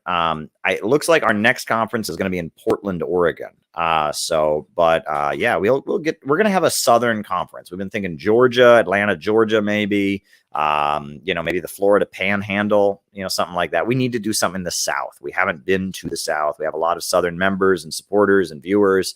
We did something in Austin. I guess Austin, Texas is technically the South, but we need to do something like the real South, not Texas. Austin, Texas is like a tech hub, and it's, we need to do that. But the next stop is Portland, Oregon. We did DC. We did two great DC events. We did our after party at the Rage Against the War Machine event, and then after that, we just did the event that happened this weekend. So yeah, we are gonna get to the South. It is on the priority. All right. Next question: are some CPI members flat earthers? I am not aware of any member of our organization who believes in the flat Earth. However, to be fair, there are communists around the world that take divergent positions on scientific issues. I think we might have one member who he's not a flat earther by any means, but he's got questions about whether or not the universe is heliocentric or geocentric, right? Or something like that. That's it. Yep. Yeah. He's a heliocentrist, I believe. He thinks the sun is the center of the universe, right? Or I can't remember. Let him represent his own views. He doesn't represent the group. None of us, very few of us take that position. There's one guy who does have some kind of issue about, it's not flat earth, but it's something else. But the other thing is, like, internationally, there are a lot of communists who reject the new physics, right? Somewhere I've got a book. There was a guy named Mike Gimbel, who was a member of the Workers' World Party, and he did not accept the new physics. He wrote a book called Dialectical Materialism versus the New Physics. Dr. Eric Lerner, who's a Marxist, he's got a degree, PhD from Columbia University in physics, and he runs fusion energy research in New Jersey. He wrote a book called The Big Bang Never Happened that's been translated into many different languages. And if you go to Africa, if you go to Asia, if you go, to places in the world, India, where they have big communist parties, there are a number of communists who reject the new physics. They don't believe in Einsteinian physics. They rather believe in, the old physics. And I believe Lenin wrote a book kind of alluding to this. He wrote a book called, Empiricism and Empiro-Criticism or something. So, yeah. What is the time and the location for President Tsai tomorrow, Times Square? All right. Time.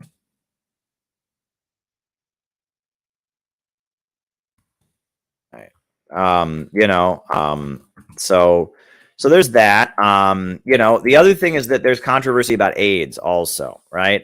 There are many anti-imperialist Marxists who think that the way AIDS is represented in U.S. media is not accurate. I think there's been an episode of Crosstalk with Peter Lavelle where he brought on some experts to debate that point. And it's actually, I think Robert Kennedy, the guy who wrote The Real Anthony Fauci, he also has some positions. He argues that AIDS is not what it is represented as, right? The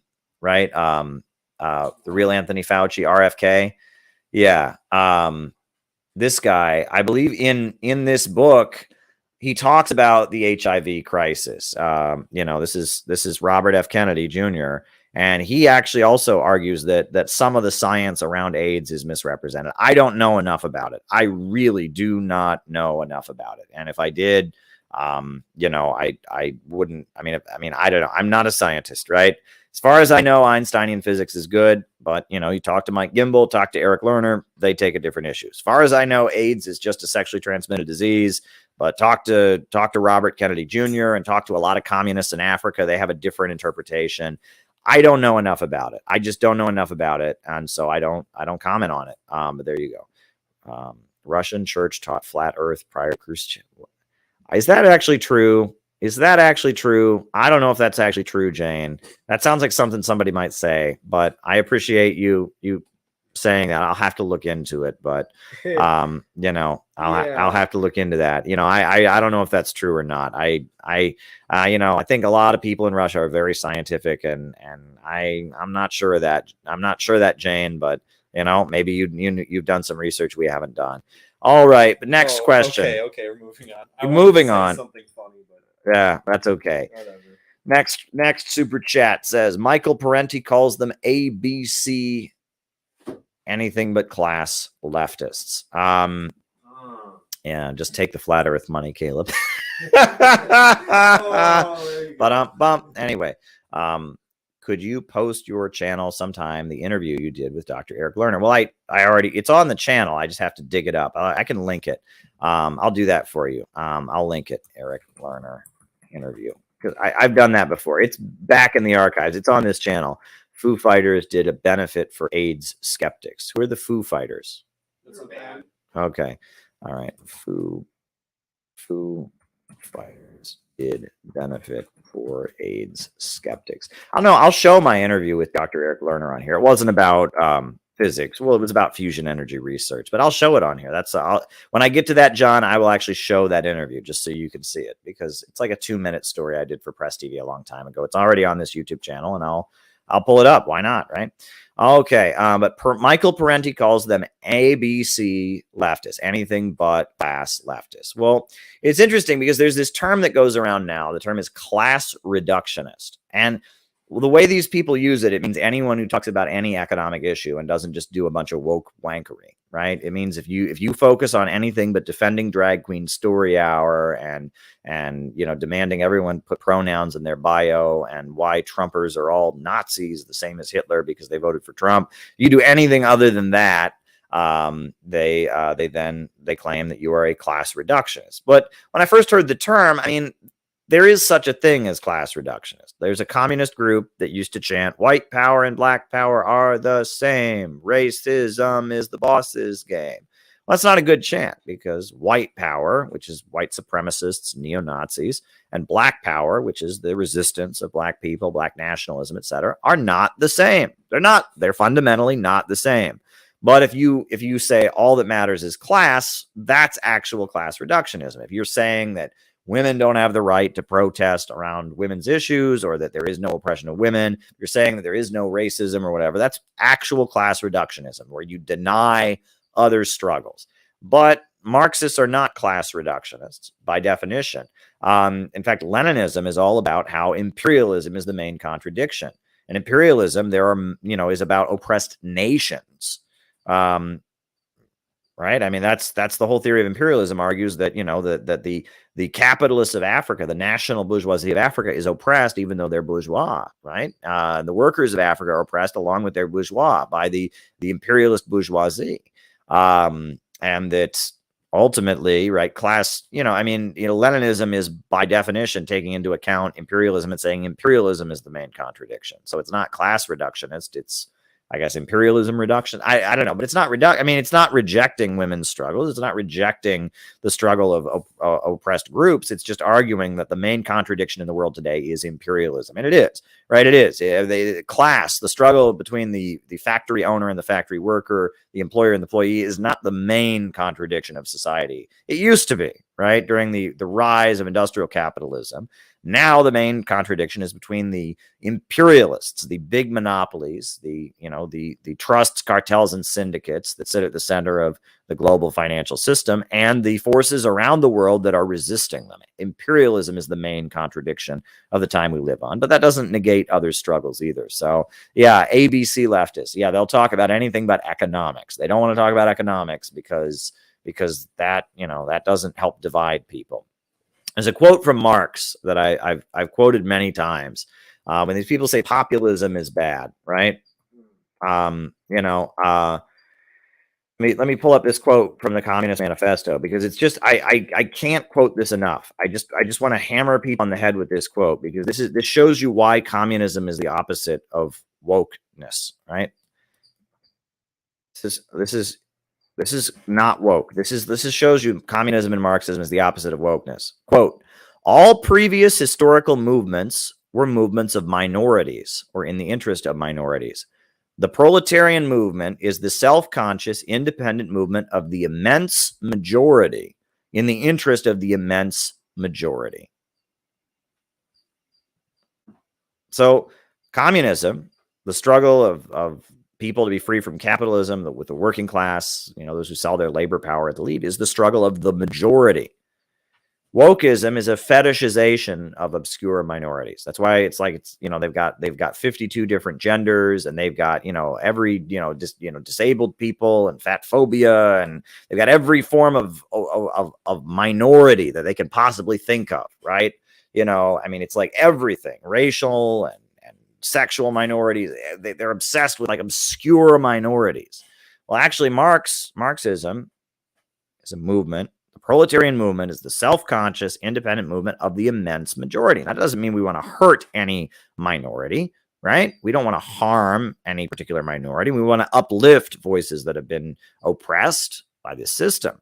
But it is a movement that seeks the liberation of the majority. I mean, that's what it is. So you can't be anti-populist and be a Marxist, right? I mean, in wokeism that is sees the majority as the problem, right? Is definitely not Marxist. In Occupy Wall Street, we talked about the 99% and the 1%. So yeah, someone's putting the 99% in the chat. So they're right. The 99%. There you go. There you go. ABC leftism. All right. Nazbol, this is the next super chat. Nazbol is a fake imperialist narrative. Is that it's like you got the Super Bowl and the Rose Bowl and the Nazbol, right? But no, the Nazbol. Nazbol, it's a party in Russia, the National Bolshevik Party. You had the Communist Party of the Russian Federation. It was formed after the fall of the Soviet Union. And it lost the 1996 elections. It actually probably won, but there was so much election fraud, and they didn't have the ability to call people out into the streets to really call out the imperialists. So there was a breakaway from the Communist Party. It was called the National Bolshevik Party. It traced its heritage back to an opposition current in Germany that argued that the Comintern should see Germany as an oppressed nationality rather than an imperialist country, and make the focus in Germany against the imperialists, and see Germany, because it had lost its colonies, as an oppressed nation. They lost out, they were kicked out, and so it kind of it argues that the position that the German National Bolsheviks, they were called, was correct. And it's just a political party that existed in Russia. The leader of it was a gay guy named Edward Lumanov, who was a punk rock writer, and Soviet dissident who moved to New York City. Edward Lumanov, who wrote novels and stuff like that, is an iconic cultural figure from Russia. And then Alexander Dugin was part of it. It says we also got the Nazgul. The Nazgul, that's from Lord of the Rings. But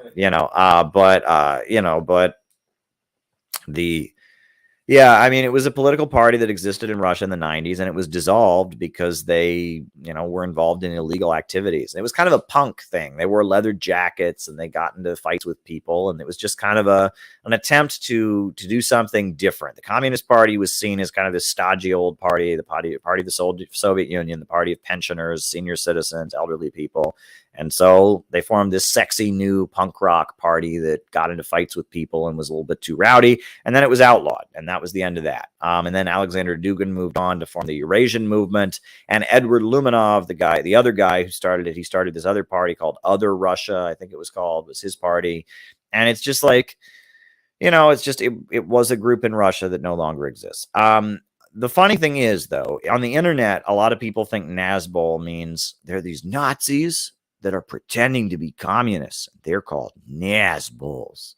If you see anyone on the internet defending China, they're probably a Nazbol.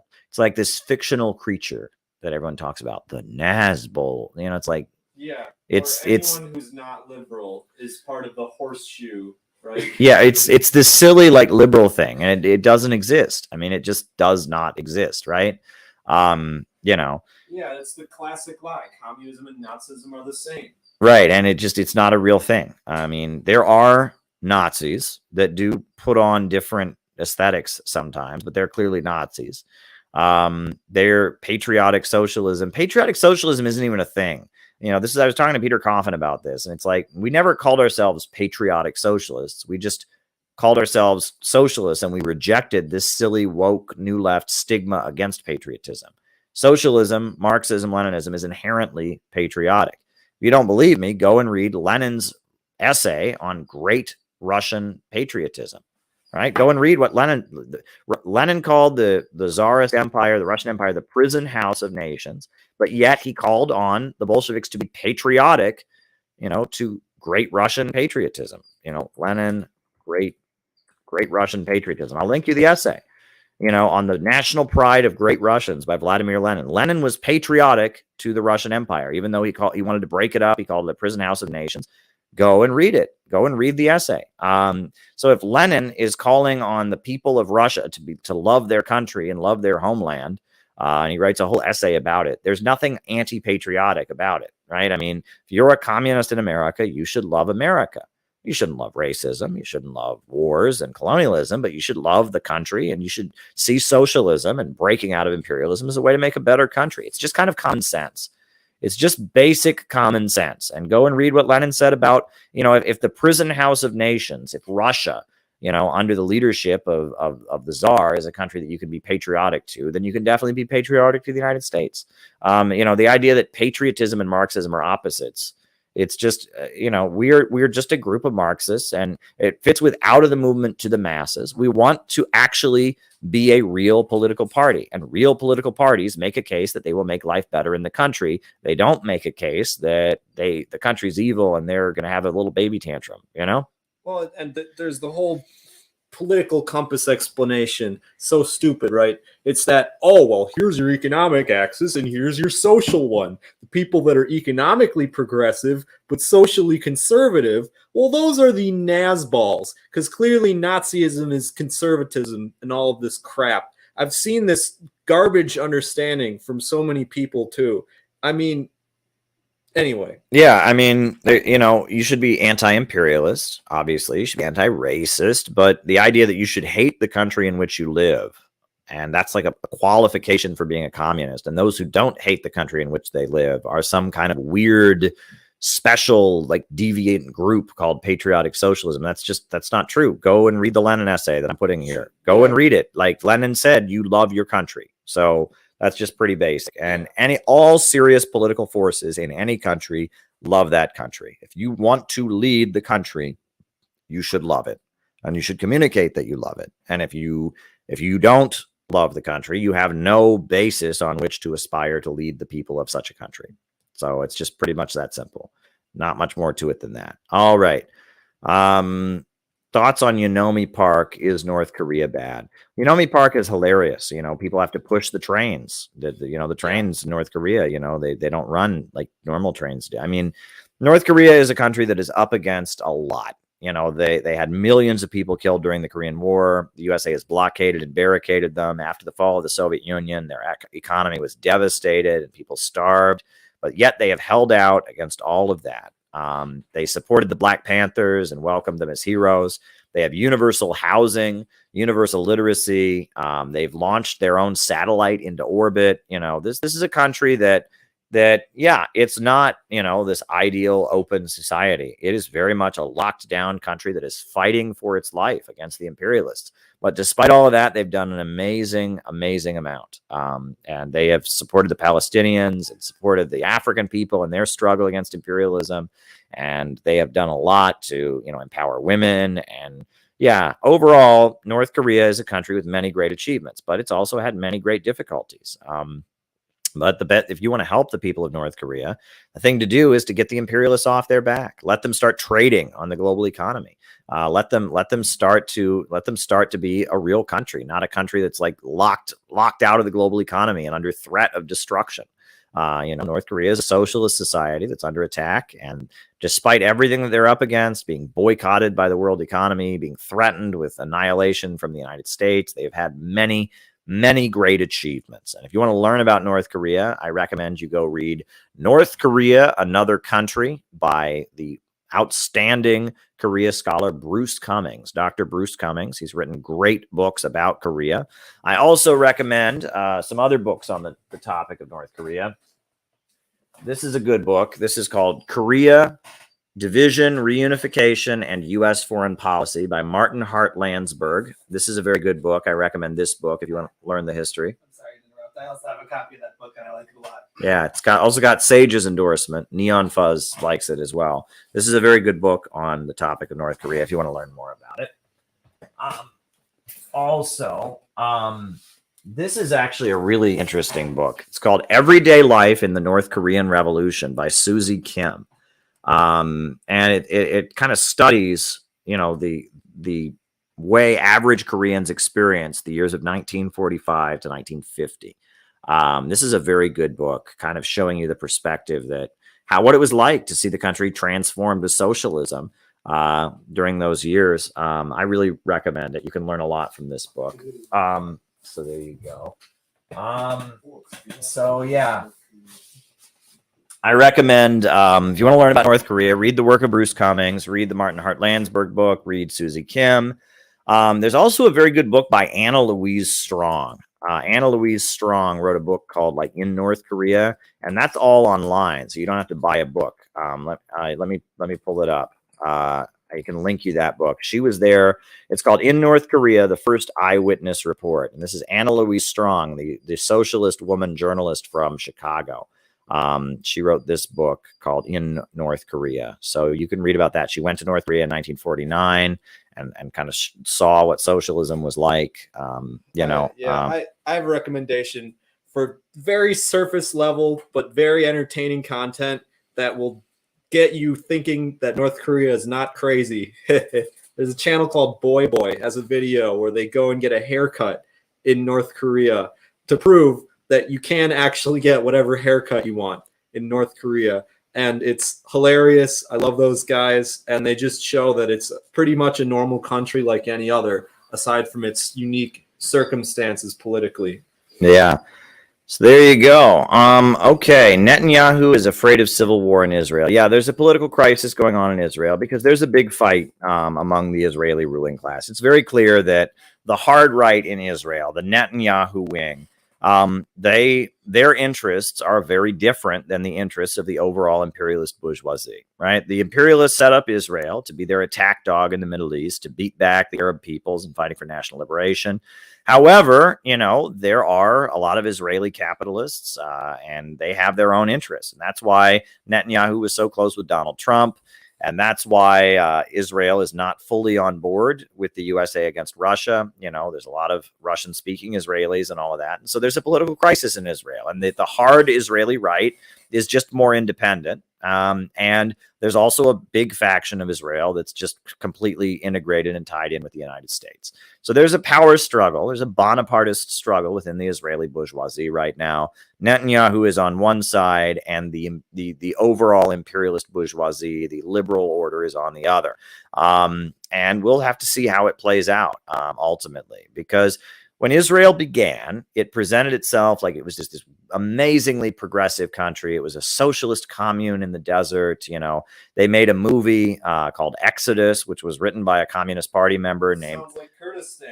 Yeah. His name was Dalton Trumbo. He was a Communist Party screenwriter, and he made this movie called Exodus that presented Israel as if it was just a national liberation struggle. And, you know, there had been the Holocaust, and Jews had been killed in the Holocaust, and a lot of Jews had a positive view of the Soviet Union because it had fought Hitler. And so there was a feeling that when Israel was created, it was going to be this amazing socialist commune, you know, socialist country in the desert. The kibbutz, you know, were set up, but Israel was a settler colony. I mean, and that's, you know, the Zionist movement, if you go back to Theodore Herzl, was always that. It was always a European white supremacist movement that viewed the peoples of the third world as inferior. Theodore Herzl very much believed that the way Jews could get the respect of the European countries was by becoming colonizers, becoming settlers. So Zionism always had this very, very racist edge to it. Now, during World War II, you had the Irgun organization that actually supported Hitler. It was a group of Zionists who carried out armed attacks against the British. You know, the Revisionist Party in Israel and the Irgun Party, they were pro-Nazi, but Haganah, which was the you know, the main current of Israel, the Israeli Labor Party, Haganah, was aligned with the British. And after World War II, Israel was created, and Haganah and the Israeli Labor Party were the primary current. However, if you're running a settler country that's aligned with the imperialists, and you're fighting against Arab peoples that are fighting for their liberation, you're fighting against Egypt under Abdel Nasser, you're fighting against Gaddafi, you're fighting against Ba'athist Arab socialism, you're brutally oppressing the Palestinian people, you can't really maintain your progressive facade. And really, starting in 1978 with the rise of Menachem Begin, Israel saw the rise of the Likud Party. And the Likud Party is actually the modern incarnation. It traces its roots back to the Revisionist Party, which was the pro-Hitler party in Israel during the Second World War. Irgun and the Revisionist Party, the modern right-wing party in Israel, is called Likud. It's led by Netanyahu. And they will say weird things. I used to work at an insurance company with a lot of Likudniks. They will say weird things like they want the USA to stop giving aid to Israel because they believe the USA is holding Israel back. That if it wasn't for the US aid, that Israel would be able to just kill all the Palestinians and be done with it. Things like that, right? That's Likud. That's the Likud mindset. That they are interested in Israel and fulfilling the interests of the Israeli right wing, the settlers, you know, people like that. They're not interested in seeing Israel as an outpost of a global Western imperialist system. So because of that, you know, there's kind of a push and pull between different wings of the ruling class. So the Netanyahu wing of the ruling class in Israel is, you know, they're facing a huge mobilization of protests. And it's the same kind of color revolution forces that protest against progressive governments because the global imperialist apparatus wants Israel to play ball. They want Israel to join the fight against Russia. They want Israel to kind of, kind of temper its policies so the Western countries can also align with the Muslim Brotherhood and use the Muslim Brotherhood as proxies against socialist countries. There's contradictions right now. But Netanyahu is under attack by a more liberal wing that is less anti-Palestinian and less blatantly racist, but also more, in line with the pro-imperialist bourgeoisie. I mean, we heard how Biden, gave some pretty mild criticism of Netanyahu, and that basically, that there's a reason that there were so many Israeli flags at January 6th, and that Trump was the first president to move the U.S. embassy to Jerusalem, and that there are contradictions within the imperialist camp. I've often pointed out that nowadays Zionism is divided very heavily. It used to be Zionism was all kind of the same. It was like the Jews have been oppressed, a people without a country for a country without a people. It was like this, but now it's very much divided. The Netanyahu folks, the hard Israeli right, the way they see things, they are just racist. I mean, they say we're civilized people, Palestinians, Arabs are inferior. Islam is an evil religion, and that's how they see themselves. Meanwhile, they just argue that Jews have to have their own country, that non-Jews are just inherently anti-Semitic, and there's really nothing. It just necessitates creating Israel. And if they have to make a deal with some anti-Semites, like they did with the Nazis or with others, that's fine. They just kind of expect anti-Semitism on the part of Gentiles, whatever. Then you have the other current, which is I would say in America is the primary current of Zionists, even though in Israel it's starting to become a minority. And that's what you call liberal Zionism. Liberal Zionism is a completely different animal. Liberal Zionism is all about victimhood. It's all about victimhood. It sees anti-Semitism under every rock, and it just argues we are the eternal victims. Everyone is out to get us, and it kind of it fits in with the kind of woke politics, etc. And that's why you listen to Vosh, everyone's a Nazi. Liberal Zionism is this kind of like we're eternally the victim. No one's ever been as oppressed as us. We're constantly being persecuted, so we need our own country. And if someone criticizes Israel, it's because secretly they want to kill all the Jews, and it's this victimhood mindset that has a liberal edge to it. Tends to be more sympathetic to feminism, LGBT rights, and other groups they view as persecuted, but it's based on this kind of persecution complex. The paradox of intolerance, right? That's kind of the same type of deal, right? Yeah, and that right-wing Zionism, really the big boost to it. I mean, it was already gaining ground. 78 was when Menachem Begin came in, but it really got a boost with the fall of the Soviet Union because many Jewish folks from the former Eastern Bloc poured into Israel, and those folks were much more economically destitute, but they were also much more blatantly nationalistic, right? That a lot of the Jews who moved to Israel from Eastern Europe, from Russia, from Lithuania, from places like that, a lot of those folks were just blatantly like they didn't have any of the Western liberal machinations or whatever. It was all just kind of, hey, we're here for ourselves and screw everybody else. And so that's why the hard Israeli right, and that's the settlements, right? The Negev region and all of that. The settlements, that's the hard Israeli right. And then, the people that live in the cities like Tel Aviv, et cetera, they're a little more liberal. It's a contradiction, and we'll see how it plays out. I'm curious to see how it plays out because I feel like at the end of the day, right-wing Zionism, it doesn't have the backing globally, and Israel is really dependent on U.S. support and aid. It doesn't have the backing globally, but at the same time, in terms of numbers, I think most Israelis are on Netanyahu's side, and he keeps winning elections consistently.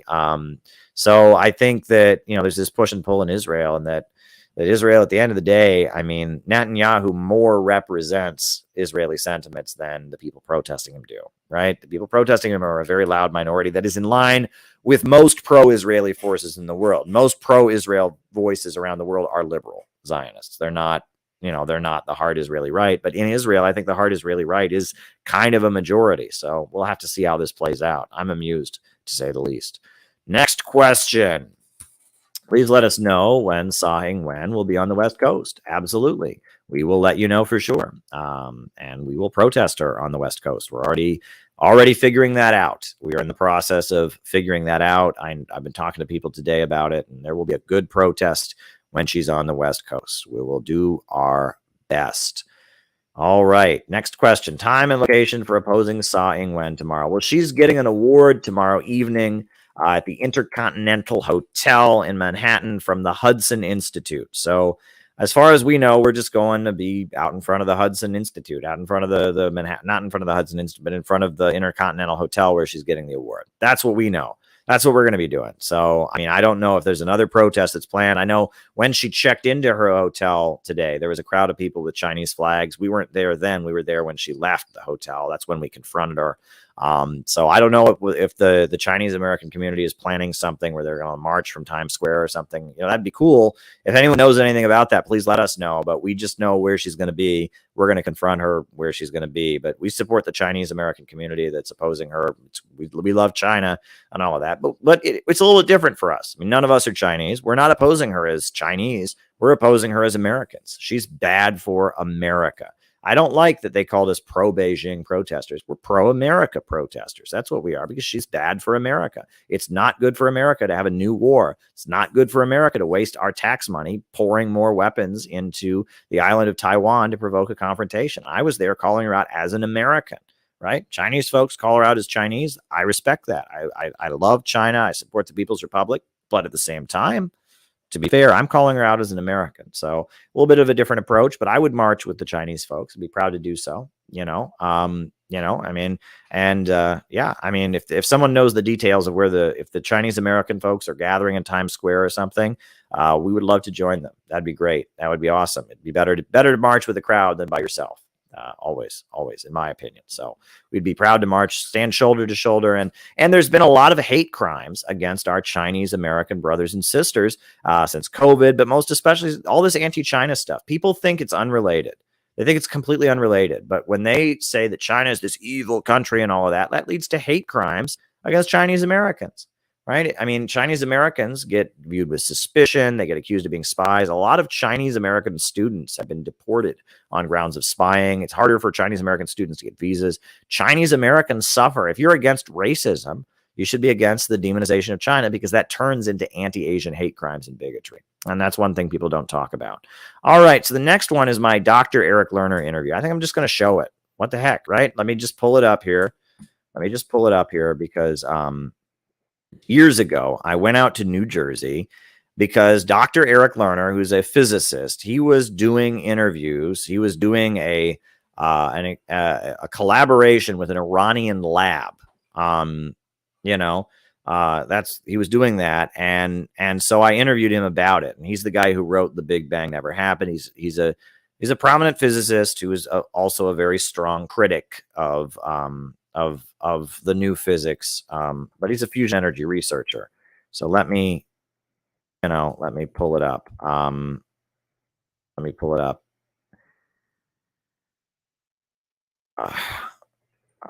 Okay. I just have to remember what I called the piece. I'm trying to remember.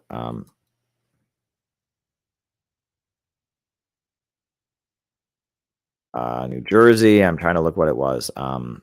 Science. No, I'm just trying to find it in my video archives. I know I pulled it up before. Lab. Maybe. Okay, there's stuff here for lab. Maybe it's lab. Where is it? Yeah, I'd like to show that video I did of the conversation with Dr. Eric Lerner, because that was pretty cool. You finding it? All energy. Right. No. Science. There was a whole company in New Jersey that was claiming to have found this new energy source.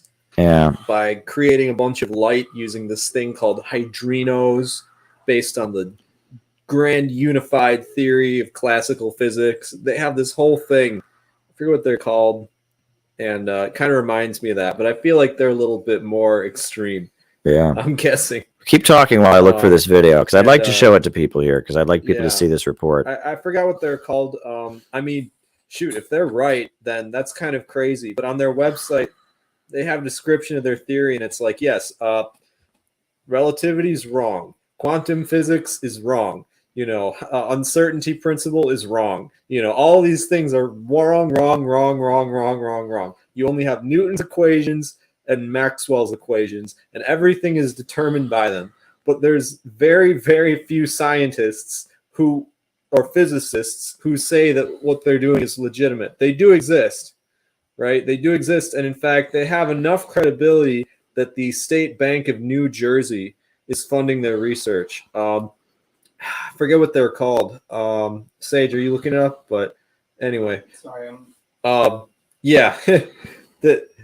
Anyway, they've been uploading videos periodically showing these weird contraptions. And lately they've been emitting light. And it's just, it'd be really funny if that was the next energy revolution that we're looking at.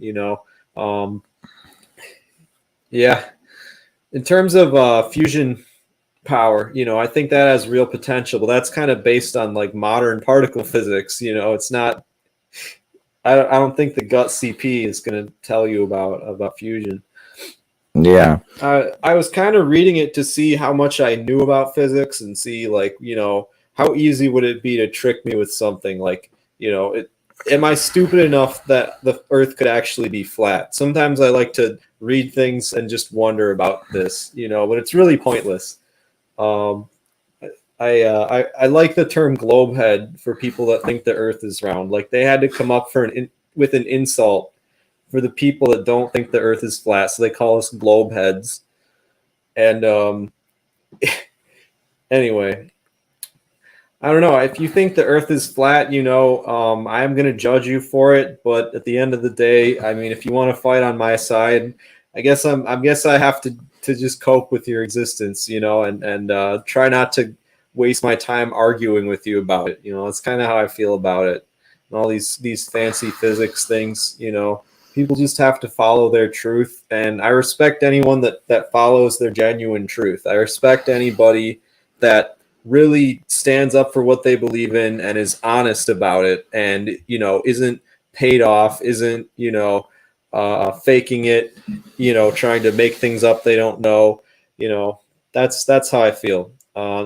Caleb has found the video. I have found the video. Yeah, so I found the video. My little rant is over, but, you know, anyway. There we go. The long-awaited video. It's called, the title I gave it is Sanctions on Iran Harm Scientific Progress.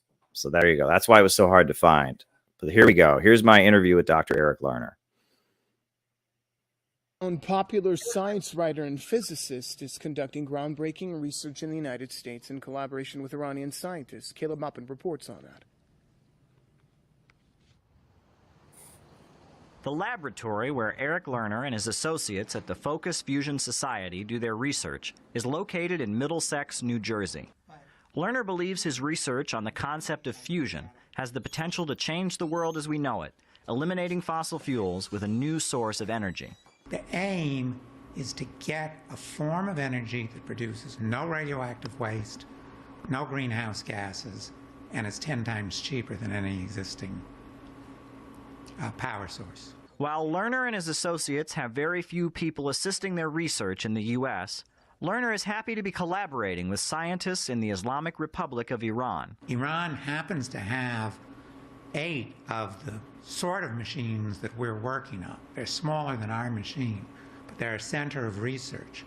So now we're collaborating with that lab, and right now they're doing experiments that will help us with our next experiment in June. Lerner hopes that scientific research can help strengthen friendship between the United States and Iran and break down the hostilities between the two countries. The U.S. government has cut off all support to Lerner's research, forcing him to raise money from private contributors through the crowdfunding website Indiegogo. We're hopeful that, as in the Cold War between the U.S. and the Soviet Union, scientific cooperation will aid to improve relations between the governments. Lerner has said that the continued unilateral sanctions on Iran have made his work far more difficult.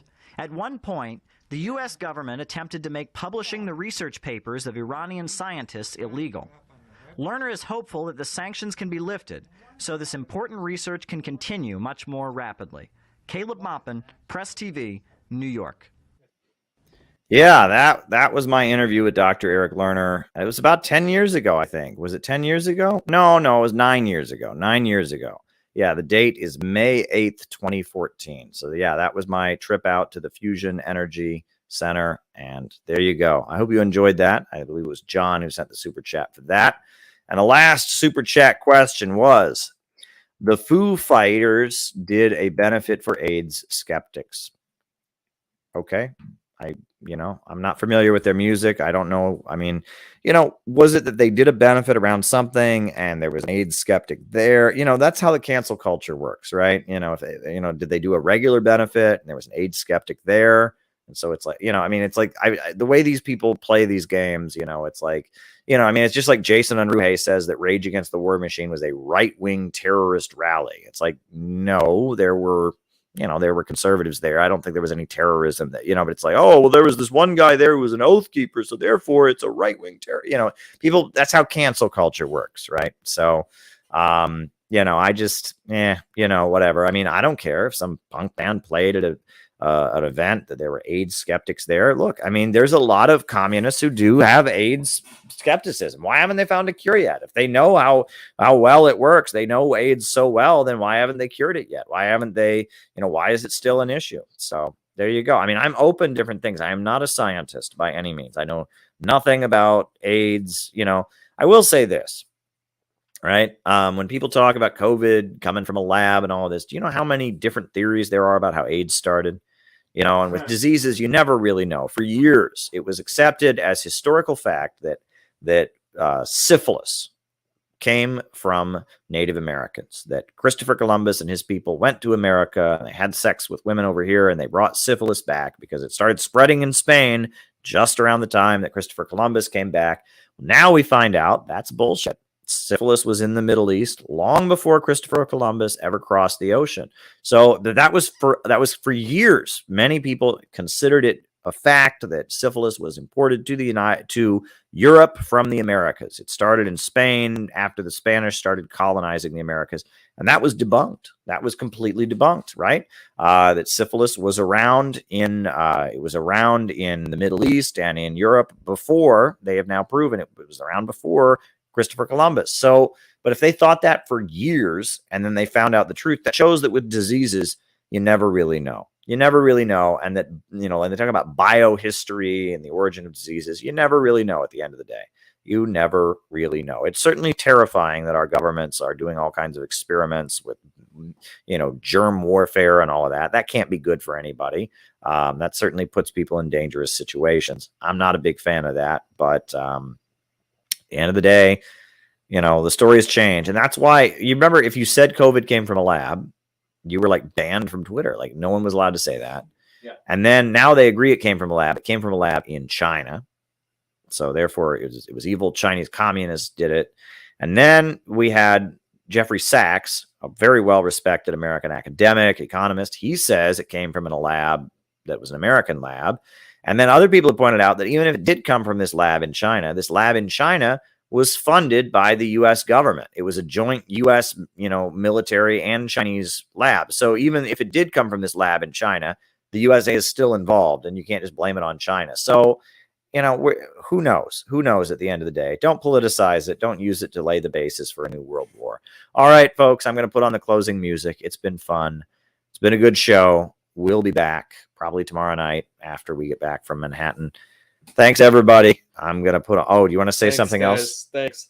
Yeah. Oh, I don't have much else to say. It's getting late, but it's been fun being a part of this. And I don't know if you're doing another stream tomorrow night. Yeah, go subscribe to Sam's channel. This is Bismuth Hertz. Yeah, Bismuth Hertz. Maybe I should get a catchier name. Anyway, I don't know if I'll be here tomorrow night or if you're streaming, but it's so be lucky you caught me because there's probably not going to be many more streams with me here. You're rarely in New York City. Yeah. Rarely in New York City. Yeah, I've got a few fans, a few very dedicated fans that love me. So I've got a tiny cult following of maybe 7 or 8 people, and the rest, anyway. All right. Well, there you go. All righty.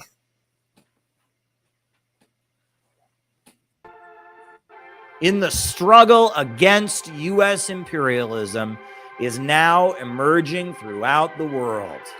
Ever since World War II, U.S. imperialism and its followers have been continuously launching wars of aggression. But the people of various countries have been continuously waging revolutionary wars to defeat their aggression.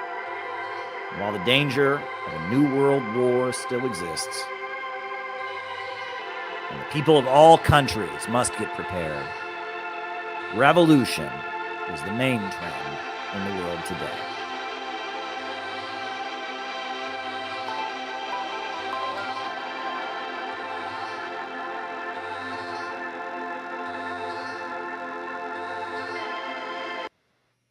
All right, everybody. Have a good night.